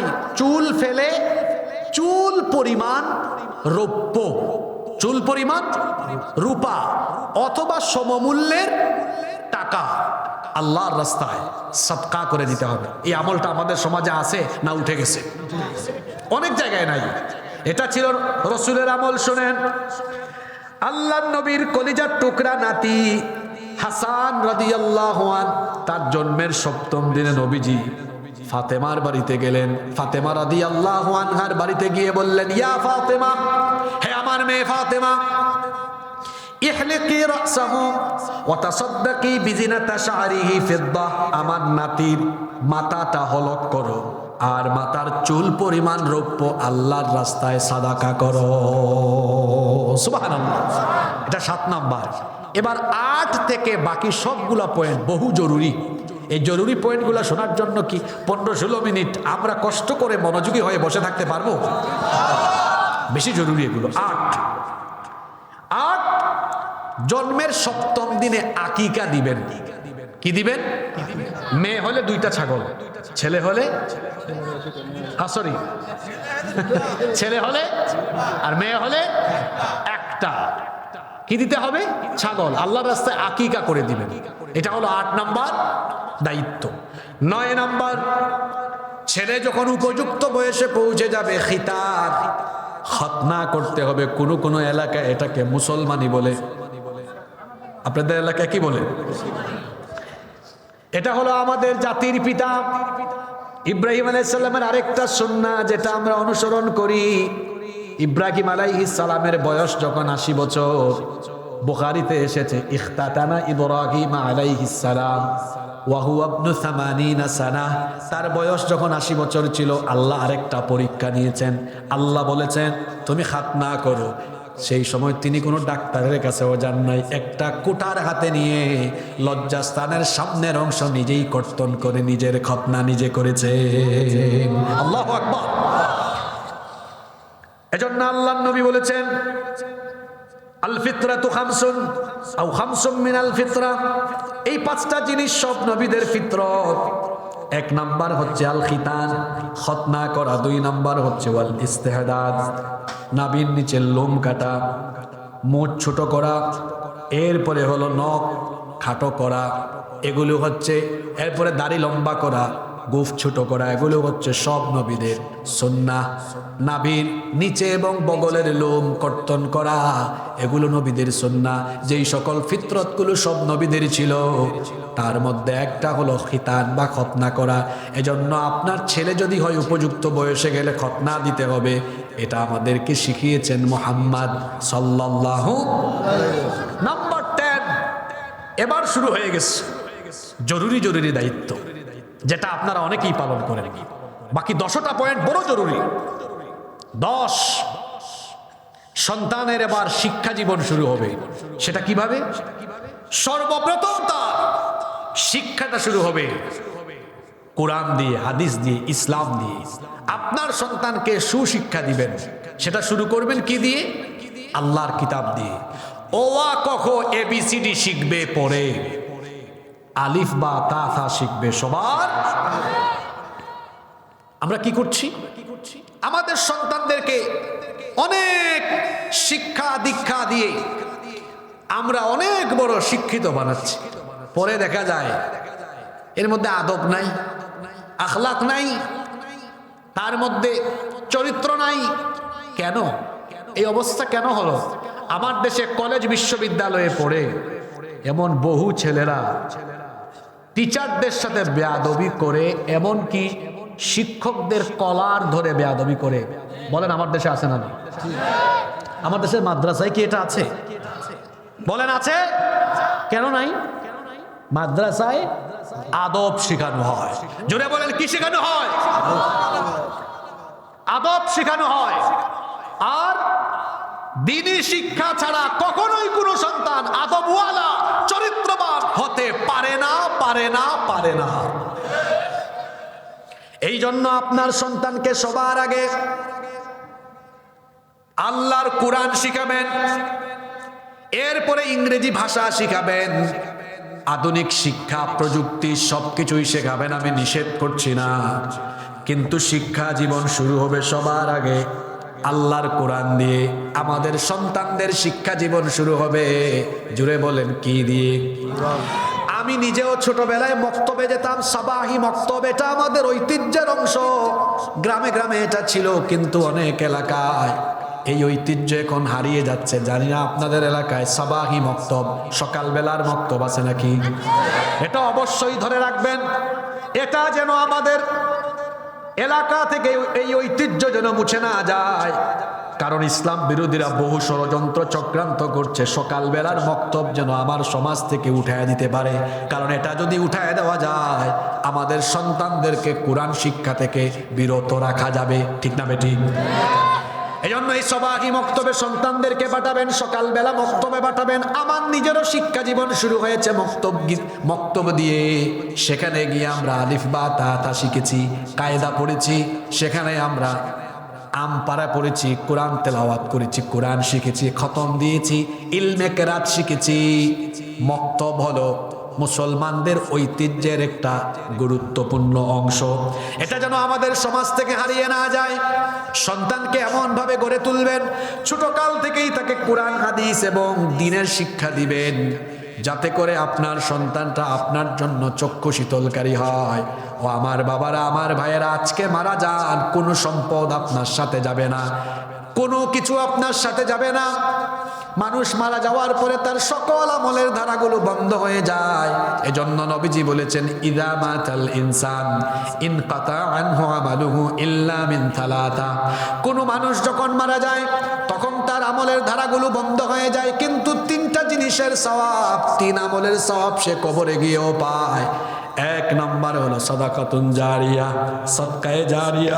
দুই নম্বর হলো ইলমুন ইউনতাফাউ বিহি, এমন ইলম যে ইলমের মাধ্যমে মানুষেরা উপকার লাভ করে। তিন নম্বর হলো ওয়ালাদুন সালিহুন ইয়াদউ লাহু, এমন নেককার সন্তান যেই নেককার সন্তান তার পিতামাতার জন্য দোয়া করে। সন্তানকে যদি নেককার বানায়া যান, কবরে গিয়েও সওয়াব পেয়ে যাবেন। সওয়াবের অংশ আপনার আমলনামায় পৌঁছায় দেওয়ার ব্যবস্থা করবেন কে? আসতে বলবেন না, জুড়ে বলেন কে? শুধু তাই নয়, শুধু তাই নয়, যদি আপনার সন্তানকে দিনদার বানান, এটা গোলাপের মতো হবে, যেদিকে যাবে সুবাস ছড়াবে। দুনিয়ায় মানুষ আপনার প্রশংসা করবে, আখিরাতেও আপনার জন্য অনেক বড় একটা পাওয়া, অনেক বড় একটা সৌভাগ্য হবে আপনার। আল্লাহ নবী বলেছেন, মান কারা আল কুরআন ওয়া আমিলা বিমা ফি উলবিসা ওয়ালিদাহু তাজাই ইয়াউমাল কিয়ামা। যে ব্যক্তি কোরআন পড়ে কোরআন অনুযায়ী আমল করবে, তার পিতা মাতাকে কিয়ামতের দিন তাদের মাথার মধ্যে নূরের মুকুট যিনি পরিধান করাবেন, তিনি কে? হ্যাঁ, লোকমা দিব। আচ্ছা, এই যে দুই তিনজন বাবা উঠছেন, আমি বাকিদেরকে বলবো, আচ্ছা বলেন তো, আমরা যখন খাবার খাই, খাবারের প্রথম অংশটা বেশি টেস্ট লাগে না শেষের অংশটা ভালো লাগে বেশি? জোরে বলেন। তো আমরা 1 ঘন্টার উপরে বসতে পারলাম, আমরা কি আর 12-13 মিনিট বসতে পারবো না? জোরে বলেন, পারবো কিনা? এজন্য আমি আশা করব আপনারা যারা বসে আছেন আর একজনও উঠবেন না। আমি কি আশাটুকু করতে পারি সবার কাছ থেকে? আচ্ছা আপনারা বলেন তো, আপনাদের বাড়ি বেশি দূরে না আমার বাড়ি বেশি দূরে? তো সিস্টেম তো ছিল আমি আগে উঠে দৌড় মারা, তো দৌড় মারতেছেন কেন আপনি? বরং আপনার বাড়ি কাছে, আপনার বলা উচিত, হুজুর গো আজকে মাহফিল শেষে আমার বাড়িতে থাকেন গো। এইটা না বলে আপনি দৌড় মারতেছেন, এটা কি সুন্দর হলো? তাহলে আমরা একসাথে সবাই উঠব, রাজি আছেন? আপনারা আম খাওয়েন না, মানুষ এত আম খান, চাপাইয়ে তো আমের অভাব নাই। বুঝছি আপনি তো 12 মাসই আম পাওয়া যায় না, এটাও নাই, চিন্তা করেন আমি নিয়ে যাব না। তো আম খাইয়া তো চেহারাও দেখছেন মাশাআল্লাহ কত সুন্দর, আমের মতো হয়ে গেছে। আমরা সবাই নীরবে বসবো ইনশাআল্লাহ। তো দেখেন, সন্তানকে দিন শিখাবেন, সবার আগে কি শিখাবেন? আর এমন এখন কিন্তু ডিসেম্বর মাস, সামনে জানুয়ারি মাস, সন্তানদেরকে এমন প্রতিষ্ঠানে দিবেন না যেখানে সবকিছু আছে দিন নাই, এরকম প্রতিষ্ঠানে দিবেন না, বরং মাদ্রাসায় দেন, অথবা এমন কোনো বিদ্যালয়ে, এমন কোনো প্রতিষ্ঠানে দেন যেখানে আরবিও আছে, ইংরেজিও আছে, আধুনিক জ্ঞান বিজ্ঞান আছে। তাহলে সন্তানগুলো এরা দেখা যাবে ইন্টিগ্রেটেড কারিকুলাম, সমন্বিত কারিকুলামে এরা সকল যোগ্যতা নিয়ে বড় হবে ইনশাআল্লাহ। পারবো তো আমরা? নাম্বার 11 নাম্বার, সন্তানকে নামাজের ব্যাপারে তাকিদ দিতে হবে। কত বছর থেকে? নবীজি বলেছেন, মুরু আউলাদাকুম বিসসালাতি ওয়া হুম আবনাউ 7 সিনিন। তোমাদের সন্তানের বয়স যখন 7 বছর হয় তখন থেকে নামাজের আদেশ দাও, নামাজের তাকিদ দাও। ওয়াদ্রিবুহুম ওয়া হুম আবনাউ 10 সিনিন। আর যখন 10 বছর হয় সন্তানকে নামাজের জন্য শাসন করো। ওয়াফাররিকু বাইনাহুম ফিল মাদাজি', তখন তাদের বিছানাও আলাদা করে দাও। কিন্তু আমাদের স্বভাব হলো এমন, আমরা নিজেরাই নামাজে যাই না, সন্তানকে কখন নামাজে বানাবো? অনেকে এমন আছে উষ্টা খায়াও পশ্চিম দিকে পড়ে না। আমার দেশে এমন বহু মানুষ আছে যারা ওয়াজ শুনে সারাদিন, মোবাইলেও শুনে, মাহফিল হলে সবার আগে গিয়ে বসে থাকে, কিন্তু আজান হলে নামাজে তারা যেতে চায় না। আমার দেশে মাহফিলে মানুষ বেশি না, নামাজে মানুষ বেশি। রাগ কইরেন না আপনারা, এখানে তো প্যান্ডেল ভরে গেল, কিন্তু এখানেও আল্লাহর বহু কুতুব আসছে যারা ওয়াজ শুনতে এসেছে, কিন্তু এশার নামাজটা কাজা করে দিয়ে এসেছে। আবার ঠিকও বলছে, কেমন ভদ্র মানুষ, এখানে এমন মানুষ আছে যারা 12টা পর্যন্ত ওয়াজ শুনে যাবে, ফজরের নামাজে ঘুমায়া থাকবে। এখন বলেন তো, ওয়াজ শোনা ফরজ নাকি নামাজ আদায় করা ফরজ? ওয়াজ শোনা নফল, নামাজ আদায় করা হলো। যাদের মধ্যে নামাজ নাই, আল্লাহ নবী বলেছেন তাদের মধ্যে দিন নাই। যার মধ্যে নামাজ নাই তার মধ্যে দিন নাই। এই জন্য সবার আগে হলো নামাজ। কিয়ামতের ময়দানে সর্বপ্রথম আল্লাহ তাআলা যে আমলের ব্যাপারে আমাদের কাছে হিসেব চাইবেন, বলেন তো দেখি সেই আমলের নাম কি? এজন্য খবরদার নিজেরা নামাজ ছাড়বেন না, সন্তানদেরকেও নামাজি বানাবেন। ফজরের আজান হবে, বাচ্চাকে গিয়ে আদর করে মাথায় হাত বুলায় বলবেন, বাবা উঠো, আমার সাথে মসজিদে চলো। মায়েরা যারা আছেন, মেয়েটাকে গিয়ে সুন্দর করে কপালে চুমু দিয়ে মাথায় হাত বুলায় বলবেন, আমার কলিজার টুকরা মা উঠো, আমার সাথে নামাজে দাঁড়াও। এভাবে মা বাবা যদি চায় সন্তানদেরকে ছোটকাল থেকেই নামাজি বানাতে পারবে, সেই মা বাবা কত সৌভাগ্যবান যারা তাদের ছেলে মেয়েগুলোকে নামাজি বানিয়ে দুনিয়া থেকে বিদায় হয়ে গেল। সেই সন্তানগুলো তাদের পিতা মাতার জন্য প্রতি নামাজের পরই দোয়া করবে, রব্বির হামহুমা কামা রব্বায়ানি সগীরা। এজন্য নামাজি সন্তান দেখে যেতে হবে। প্রত্যেকেই সকলের সন্তানকে নামাজের ব্যাপারে তাগিদ দিবেন। রাজি আছেন তো? 12 নম্বর হলো, সন্তানকে আদর্শবান হিসাবে গড়ে তুলতে হলে আচরণের ক্ষেত্রে সাবধানতা অবলম্বন করতে হবে। সন্তানের সাথে আচার আচরণে, বিহেভিয়ারে সাবধান হতে হবে। অনেক স্বামী স্ত্রী আছে সন্তানের সামনেই তারা ঝগড়া করে, বলেন তো এরকম আছে না নাই? এটা নেগেটিভ প্রভাব আপনার সন্তানের উপরে পড়বে। অনেকে আছে ছেলে মেয়েদের সামনে মানুষকে গালি দেয়। এই গালি কি আপনার বাচ্চা শিখলো না? অনেকে আছে ছেলে মেয়ের সামনে মিথ্যা বলে, মিথ্যা শিখায়ও। কেমনে? তার কাছে এক লোক টাকা পায়, বাড়িতে এসে দরজায় নক দিয়েছে, হ্যাঁ গিয়ে দরজার ফাঁক দিয়ে দেখে, আরে বাপরে বাপ, আবুল কালাম ভাই আমার কাছে টাকা পায় 2000। এসে তার ছেলে বা মেয়েকে, ছোট্ট এখানে ক্লাস 2-তে পড়ে, বলতেছে, যাও তোমার চাচ্চুকে গিয়ে বলো আব্বু বাড়িতে নাই। আপনারা হাসতেছেন, এরকম বহু দাজ্জাল পিতা আছে যে তার নিজের ছেলে মেয়েকে মিথ্যা বলা শিখায়। এটা দাজ্জাল পিতা। আচার আচরণের ক্ষেত্রে সাবধান হোক, ছেলে মেয়েদেরকে সত্য কথা বলা শিখান। আচ্ছা, স্বামী স্ত্রীর ঝগড়া কার হয় না বলেন? আপনারা কি মনে করেন হুজুরদের হয় না? হ্যাঁ, আমাদের মতো বহুত হুজুর বউয়ের কাছে গিয়ে খেজুর, কি বলেন আছে না? এক লোক গিয়েছে ওমরে ফারুক রাদিয়াল্লাহু আনহুর কাছে তার বউয়ের ঝামেলা মিটাইতে। গিয়ে সে আবার ওনার দরজা থেকে চলে যাচ্ছে। ওমর ফারুক রাদিয়াল্লাহু আনহু দেখলেন এক লোক ওনার বাড়িতে এসে চলে যাচ্ছে। এই তুমি কই যাও? তিনি বললেন, আসছিলাম এক সমস্যা নিয়ে। তো বলো। কি আর বলতাম, আমি যে সমস্যা, এই সমস্যা থেকে আরো বড় সমস্যায় দেখলাম আপনি আছেন। মানে বুঝছেন? স্বামী স্ত্রীর মধ্যে মান অভিমান থাকবে, এটাও কিন্তু ভালোবাসার একটা পার্ট, মনে রাখবেন।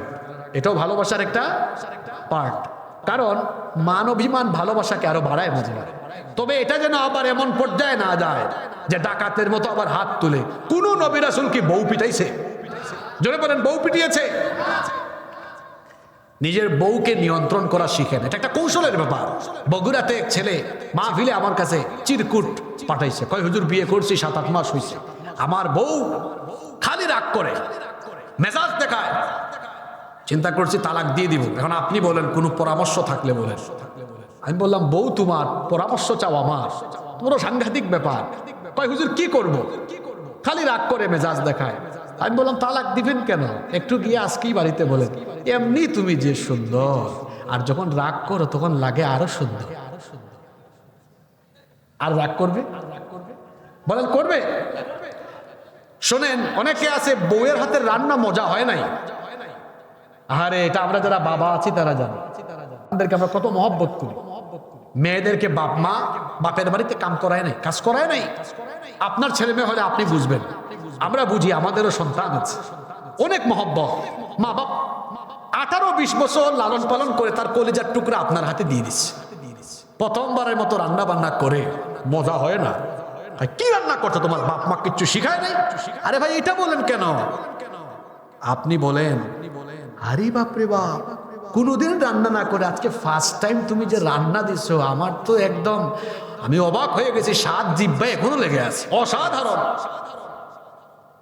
দেখবেন এত খুশি হবে, পরের বেলা আরো মনোযোগ দিয়ে রান্না করে, পরের বার আবার বলেন আরে সাংঘাতিক কারবার, আগের বেলা থেকে এখন আরো মজা হয়েছে। এইভাবে আদর ভালোবাসা দিয়ে দেখবেন 5-7 দিন পরে আপনার বউ হয়ে যাবে সেরা রাঁধুনি। ঠিক কিনা? খায়াই বলে। আমার দেশে এইরকম কিছু হাজবেন্ড আছে, খালি বউয়ের সাথে খিটখিট করে, আবার পাশের বাড়ির ভাবির সাথে, ভাবি কেমন আছেন, কি বলেন, আছে না নাই? তার ফোনে হঠাৎ করে বেগানা নানির কল শুনছে, হ্যালো কে বলছেন, খুব সুন্দর। আর বউ তারে ফোন দিয়েছে, ওগো খেয়েছো, ফোন রাখ। পরনারীর ক্ষেত্রে নরম, বউয়ের ক্ষেত্রে গরম।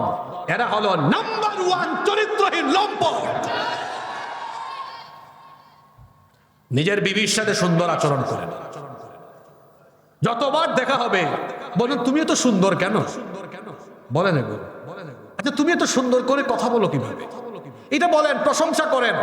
যারা বউয়ের প্রশংসা করে এদের চেহারা সুরত ভালো থাকে, বউ এদেরকে খাওয়ায়, কাপড় চুপড় ঠিকঠাক করে রাখে, গড় গুছায় রাখে। যাদের বউ ভালো তাদের চেহারা সুরত ভালো, যাদের বউ খারাপ চেহারাটা মরা মরা, বউ এদেরকে সবসময় প্রেশারের উপরে রাখে। এজন্য নিজের স্ত্রীদের সাথে ভালো আচরণ করবেন। আজকে কিন্তু মা বোনরা অনেক খুশি হয়েছে, কিন্তু আপনাদেরকেও বলবো, আপনারা অনেকে আছেন ভাইদের সাথে খালি খিট খিট খিট খিট খিট খিট করে, আছে না নাই? আপনাদের জন্য জান্নাতে যাওয়া সহজ।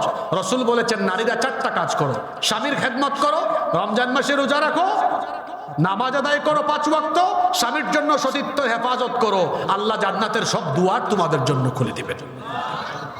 আল্লাহ আমার মা বোনদেরকে আবেদা সালেহা কানেতা বানিয়ে দেন, বলেন আমিন। বলছিলাম,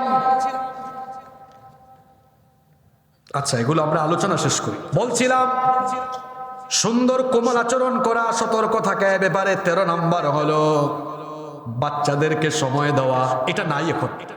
আমাদের ছোটবেলা এত সুন্দর ছিল, আমাদেরকে আমাদের বাবা মা রাতের বেলা ঘুম শোনাইতো, আয় আয় চাঁদ মামা।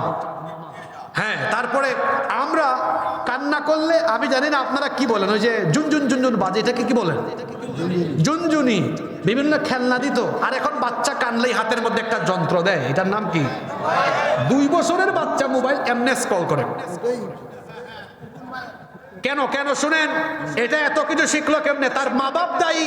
তার মা বাপ তারে নিয়ে একটু বুকে নিয়ে হাঁটাহাঁটি করে না, তার সাথে খেলাধুলা করে না, সময় কাটায় না, বাচ্চাকে সময় দেয় না, বরং এই চরিত্র বিধ্বংসী উপাদান তার পিতামাতা তাকে এই উপাদান তার হাতে দিয়ে তার জীবনটাকে একেবারে ধ্বংসের পথে ঠেলে দিয়েছে। সময় দেন বাচ্চাগুলাকে, সময় দেন, সময় দেন। বাসায় গেলে বাচ্চাটাকে বুকের সাথে লাগান, আদর করেন, এত মহব্বত এটাতে, সুবহানাল্লাহ। বিশ্বাস করেন কোটি কোটি টাকা এত মহব্বত নাই। বাচ্চাকে করে নেওয়ার পরে বাচ্চা পেশাব করলে, পায়খানা করলে যে আনন্দ লাগে, আর বাবা ডাকলে, মা ডাকলে, এটা বাপরা জানে, মারা জানে, কলিজাটা একদম ভরে যায়। সুবহানাল্লাহ। সময় দিবেন বাচ্চাদেরকে। 14 নম্বর, বাচ্চা লালন পালনে ইনসাফ করবেন। অনেকে আছে ছেলেকে মাছের মাথা, মেয়েকে লেজ, ছেলেকে রাজ আর মেয়েকে, আপনাদের এলাকায় এগুলো নাই, বরং করবেন উল্টাটা, মেয়েকে রান, ছেলেকে ওই ঝাঁটা জুটা দেন, মেয়েকে দিবেন মাছের মাথা। কেন বলতেছি কথা জানেন? আল্লাহ নবী তার মেয়েদেরকে এত মহব্বত করতেন, কোথাও সফরে বের হলে সবার শেষে তার মেয়ের সাথে দেখা করতেন, আসার পরে সবার আগে তার মেয়ের কাছে হাদিয়া গিফট নিয়ে চলে যেতেন। সুবহানাল্লাহ। যারা ছেলে মেয়ে লালন পালনে বেইনসাফি করে, আমি বলবো যাদের ছেলে মেয়ে আছে, ছেলের চাইতে মেয়েকে বেশি মহব্বত করবেন, মেয়েকে বেশি ভালোবাসবেন। এটা এই যে চুল পাকছে, দাড়ি পাকছে, এরকম বাবারা জানেন। দেখবেন বার্ধক্য বয়সে গেলে দেখা যায় ছেলের চাইতে মেয়ে বেশি মা বাপকে কদর করে। এই জন্য ছোটকাল থেকে মেয়েদেরকে বেশি মহব্বত করবেন, মেয়েদেরকে বেশি ভালোবাসবেন। কারণ মেয়েরা হলো রহমত, বরকত, কল্যাণের প্রতীক। আল্লাহর নবী বলেছেন, যেই ব্যক্তি সন্তান লালন পালনে বেইনসাফি করে, মেয়ের চাইতে ছেলেকে প্রাধান্য দেয় আর মেয়েকে ঠকায়, ওই ব্যক্তিকে কিয়ামতের দিন জাহান্নামে জেনে নিক্ষেপ করবেন তিনি কে? যারা মেয়েদেরকে ঠকায় এরা কিয়ামতের দিন আসামি হয়ে দাঁড়াবে। নাম্বার 15, 15 নম্বর, সন্তানের 15 নম্বর হক হলো ঘরের ভেতরে শয়তানি উপাদান থেকে সন্তানদেরকে হেফাজত করবে। এখন ক্লাস 6, 7, 8-এ পড়া ছেলে মেয়েদের হাতে মোবাইল ফোন। এই পলসা আলিম মাদ্রাসায় দেখবেন হুজুররা 8, 9 ছেলে মেয়েরা কথা শুনে না, হাতে মোবাইল, খালি মোবাইল চালায়। ওই ডেস্কের চিপা চাপা দিয়া আছে না নাই? এদের হাতে মোবাইল দিছে কে? তার পিতা মাতা। একজন কয়, হুজুর আমার ছেলে, আমার মেয়ে 7-এ পড়ে, 7-এ আইফোন গিফট করছে। বললাম তাই? আপনার মেয়ে কিছুদিন পরে আপনারা জামাই গিফট করবে। ইন্টারমিডিয়েট পাস করার আগ পর্যন্ত ছেলে মেয়েদের হাতে মোবাইল দিবেন না। এখানে যারা আছো ছাত্র, ইন্টারমিডিয়েট অথবা আন্ডার ইন্টারমিডিয়েট, মা বাবার কাছে আজকেই গিয়ে মোবাইল ফোন জমা দাও। মোবাইল চালানোর বহুত সময় পাওয়া, নিজের চরিত্রকে শেষ করে দিও না। অনলাইন জুয়া, এটা এদের চরিত্রকে শেষ করে ফেলতেছে। মাত্র 17-18 বছর বয়স, রাত 4টা পর্যন্ত সে মোবাইলে তাহাজ্জুদ পড়ে। তার চেহারা দেখছেন? তার গালের মাংস হাড্ডির চিপার ভিতরে ঢুকে গেছে। এমনি কেন এই অবস্থা হয়েছে? অত মোবাইল ইন্টারনেটের অপব্যবহার করে রাত ব্যাপী জেনা ব্যভিচারের সাগরে ডুবে থেকে তার যৌবন, চরিত্র, জীবনকে সে ধ্বংসের সাগরে নিপতিত করে দিয়েছে। যাদের বাড়িতে ইন্টারনেট, ওয়াইফাই আছে না, ওয়াইফাই রাত 10টার পরে সুন্দর করে সুইচটা বন্ধ করে দিবে। যাদের ছেলেমেয়েরা ইউনিভার্সিটিতে পড়ে 11টার পরে বলবেন, আম্মা যান ফোনটা দেন, জমা দেন, সকালে নিয়েন। রাত 11টার পরে কাজ কি তোমার ফোনে? কয় না, অ্যাসাইনমেন্ট করবো। তুই অ্যাসাইনমেন্ট সকালে করবি। এখন কিসের অ্যাসাইনমেন্ট? এখন আবার অনেক প্রতিষ্ঠানে প্যারেন্টসরা, টিচাররা হোয়াটসঅ্যাপ গ্রুপ খুলে হোয়াটসঅ্যাপে হোমওয়ার্ক দেয়। আচ্ছা, অনলাইন ক্লাস, এটা তো আরো মারাত্মক অবস্থা। কি বলতাম কথা, দুঃখের কথা বলতে বলতে তো অনেক সময় লাগবে, আপনাদেরকে কষ্ট দিতে চাই না। আমি প্রতিষ্ঠানের শিক্ষকদেরকে বলবো, প্লিজ বাচ্চারা এই মোবাইল ইন্টারনেট থেকে দূরে থাকার জন্য যা যা করা দরকার দয়া করে আপনারা তা করবেন প্লিজ। আমাদের সন্তানরা নষ্ট হয়ে যাচ্ছে। আমি ছাত্রদেরকে বলবো, ভাই তোমরা একটু বোঝার চেষ্টা করো। দেখো, এগুলো যারা আবিষ্কার করেছে ওরা কত পড়ালেখা করছে, কত গবেষণা করছে। ওরা এই শয়তানি উপাদান তোমাদের হাতে ধরিয়ে দিয়ে তোমাদেরকে শেষ করছে, আর ওরা জ্ঞান বিজ্ঞানে এগিয়ে যাচ্ছে। তোমরা পড়ালেখা করো, এই বয়সে গবেষণা করো। তোমরা মোবাইল নয়, আগামী 20 বছর পরে তোমরা আগামীর দুনিয়াতে সবচেয়ে লেটেস্ট প্রযুক্তির আবিষ্কারক হবে তোমরা, ইনশাআল্লাহ। এজন্য পড়ালেখা করতে হবে। এসব টিকটক ছাড়ো। আজকের মাহফিলে মেয়েরা আসছে কিনা জানি না, মেয়েরা এখন সবচেয়ে বেশি টিকটক করে। মেয়েরা এখন সবচেয়ে বেশি কি করে? টিকটক। কত কিছু বানায়। আমারে গত সপ্তাহে একজন দেখায়, এক বুড়া চাচা নেচে নেচে টিকটকে ভিডিও দিচ্ছে, গান গাইতেছে। এক বুড়া চাচা, আপনারা হয়তো অনেকে দেখছেন, এটা ব্যাপক ভাইরাল হয়েছে। কি এক রোগ, জুয়ান বুড়া সবাই এই রোগে আক্রান্ত। ঠিক না বে ঠিক? এটা থেকে যত দূরে থাকবেন তত ভালো। আল্লাহ সবাইকে হেফাজত করুন। নাম্বার 16, 16 নাম্বার, সন্তানদের কল্যাণের জন্য খরচ করবেন। বিশেষ করে তাদের পড়ালেখার জন্য উন্মুক্ত খরচ করবেন। পড়ালেখার জন্য খরচ করবেন, কষ্ট করবেন। পিতামাতা কষ্ট করে পড়াবেন, ভালো প্রতিষ্ঠানে দিবেন, এরা মানুষের মতো মানুষ হবে ইনশাআল্লাহ। 17 নাম্বার হলো সন্তানদেরকে পর্দার শিক্ষা দিবেন। 10-11 বছর বয়স থেকে ছেলেকে শিখান, বাবারে এই 14 জন মহিলা ছাড়া বাকি কোনো নারীদের সাথে অপ্রয়োজনে কথা বলো না, তাদের দিকে তাকাবাও না। মেয়েটাকে ছোট্ট বয়স থেকে বুরখা পরিধান করা শিখান। বুরখা পরান, দেখবেন মেয়েটা পর্দা শিখে যাবে। যারা ছোটকালে মেয়েদেরকে পর্দা করায় না, ছেলে মেয়েদেরকে দিন শিখায় না, এরাই বড় হয়ে তারপরে বেপর্দা হয়ে যায়। ঠিক না বেঠিক? এজন্য এটা ছোটকাল থেকেই শিক্ষা দিবেন। নাম্বার 18, 18 নম্বর হলো ছেলে মেয়েদেরকে তাড়াতাড়ি বিয়ে দেওয়ার ব্যবস্থা করবেন। অনেক গার্ডিয়ান আছে ছেলে মেয়েদেরকে বিয়ে দিতে চায় না। ছেলে 8-10 হাজার টাকা 12,000 15,000 ইনকাম করে, কয় না তুই আরো কয়েক বছর ইনকাম কর, তুই নিজের পায়ে দাঁড়া তারপরে বিয়ে কর। এখন কি সে মাইনসের পায়ের উপর দাঁড়ায় আছে নাকি? ছেলে মেয়েদেরকে তাড়াতাড়ি বিয়ে দিবেন। তাড়াতাড়ি বিয়ে করার মধ্যে রহমত আছে। আপনি বলবেন হুজুর তাড়াতাড়ি কেমনে দিব, এত এখনো ইস্টাবলিশড হয় নাই। আজকে বলে গেলাম বিয়ের আগে দুনিয়ায় কেউ প্রতিষ্ঠিত হয় না, বিয়ের পরেই সবাই প্রতিষ্ঠিত হয়। আমারে যে এখন সারা দেশে মানুষ চিনে, এটা বিয়ের আগে কেউ চিনত না, এটা বিয়ের পরেই চিনছে। এলাকায় মেম্বার আছে না, চেয়ারম্যান আছে না, এরা বিয়ের পরে হয়েছে, বিয়ের আগে হয় নাই। তারপরে যারা প্রতিষ্ঠিত হয়েছে, যারা নিজেদেরকে আজকে সফলতার চূড়ায় নিয়ে গিয়েছে, বিয়ের আগে না, বিয়ের পরে সবাই প্রতিষ্ঠিত হয়েছে। এই জন্য বিয়ে আগে ভাগে দিবেন, আগে ভাগে বিয়ে দিবেন। পারবেন তো ইনশাল্লাহ? হ্যাঁ, বয়স আপনারাই কমাই দিবেন। সব জিনিসই কি নিয়ম লাগে নাকি? কয় 18 বছর। আমার দেশে 18 বছরের আগে বিয়ে করা নিষিদ্ধ করেছে, কিন্তু 18 বছরের আগে প্রেম করা নিষেধ করতে পারে না।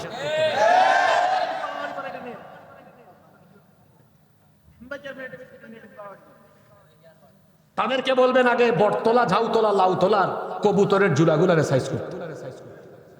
কথা বুঝছেন কিনা? কিছু লাউতলা, ঝাউতলা, বটতলা আছে না?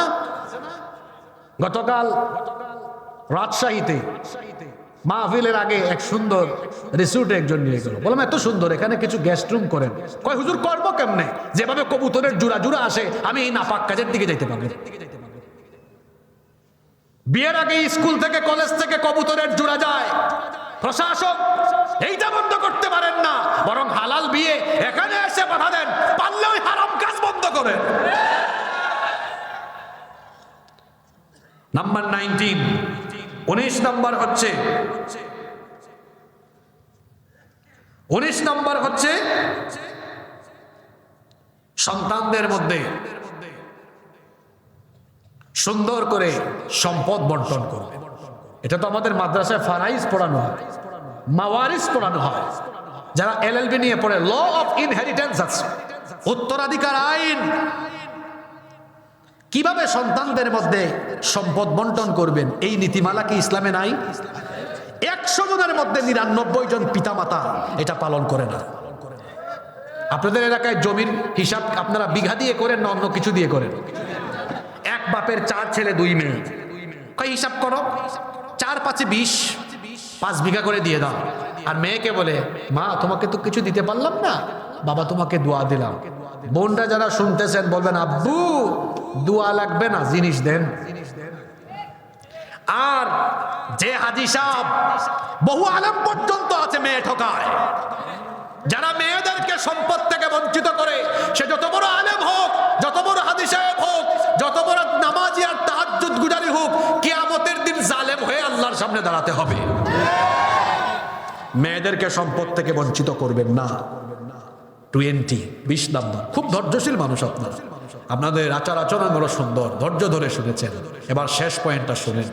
সন্তানকে মানুষ করার জন্য এই যে এতক্ষণ 19টা পয়েন্ট বললাম, আপনারা বলেন তো এই কাজগুলো করলে আসলে কি একটা বাচ্চা কখনো খারাপ হতে পারে? বলেন খারাপ হতে পারে? আমরা তো এগুলো করি না। এই 19টা কাজ করার পরে মনে রাখবেন, চেষ্টা করার দায়িত্ব আমাদের, আর সন্তানদেরকে নেককার দিনদার বানানোর দায়িত্ব কার? এই জন্য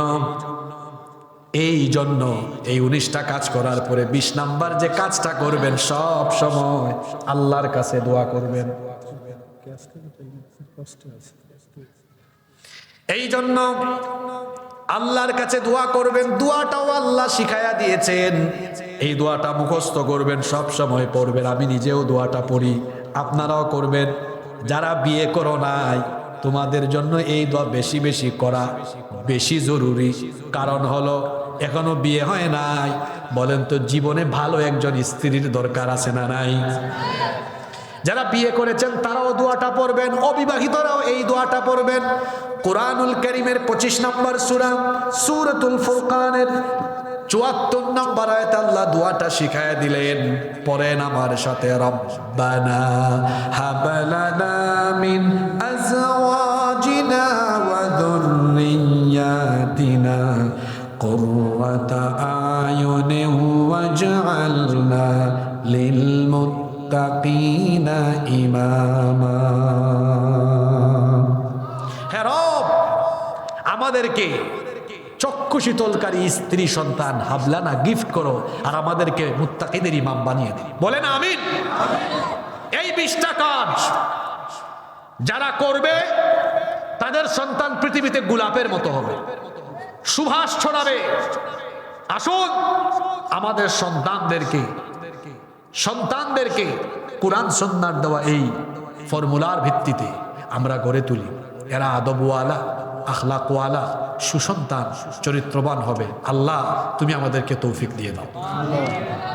আত্মীয়তার ভিতরে সম্পর্ক ভঙ্গকারী এবং সম্পর্কে ভাঙন ধরানোর শাস্তি কি?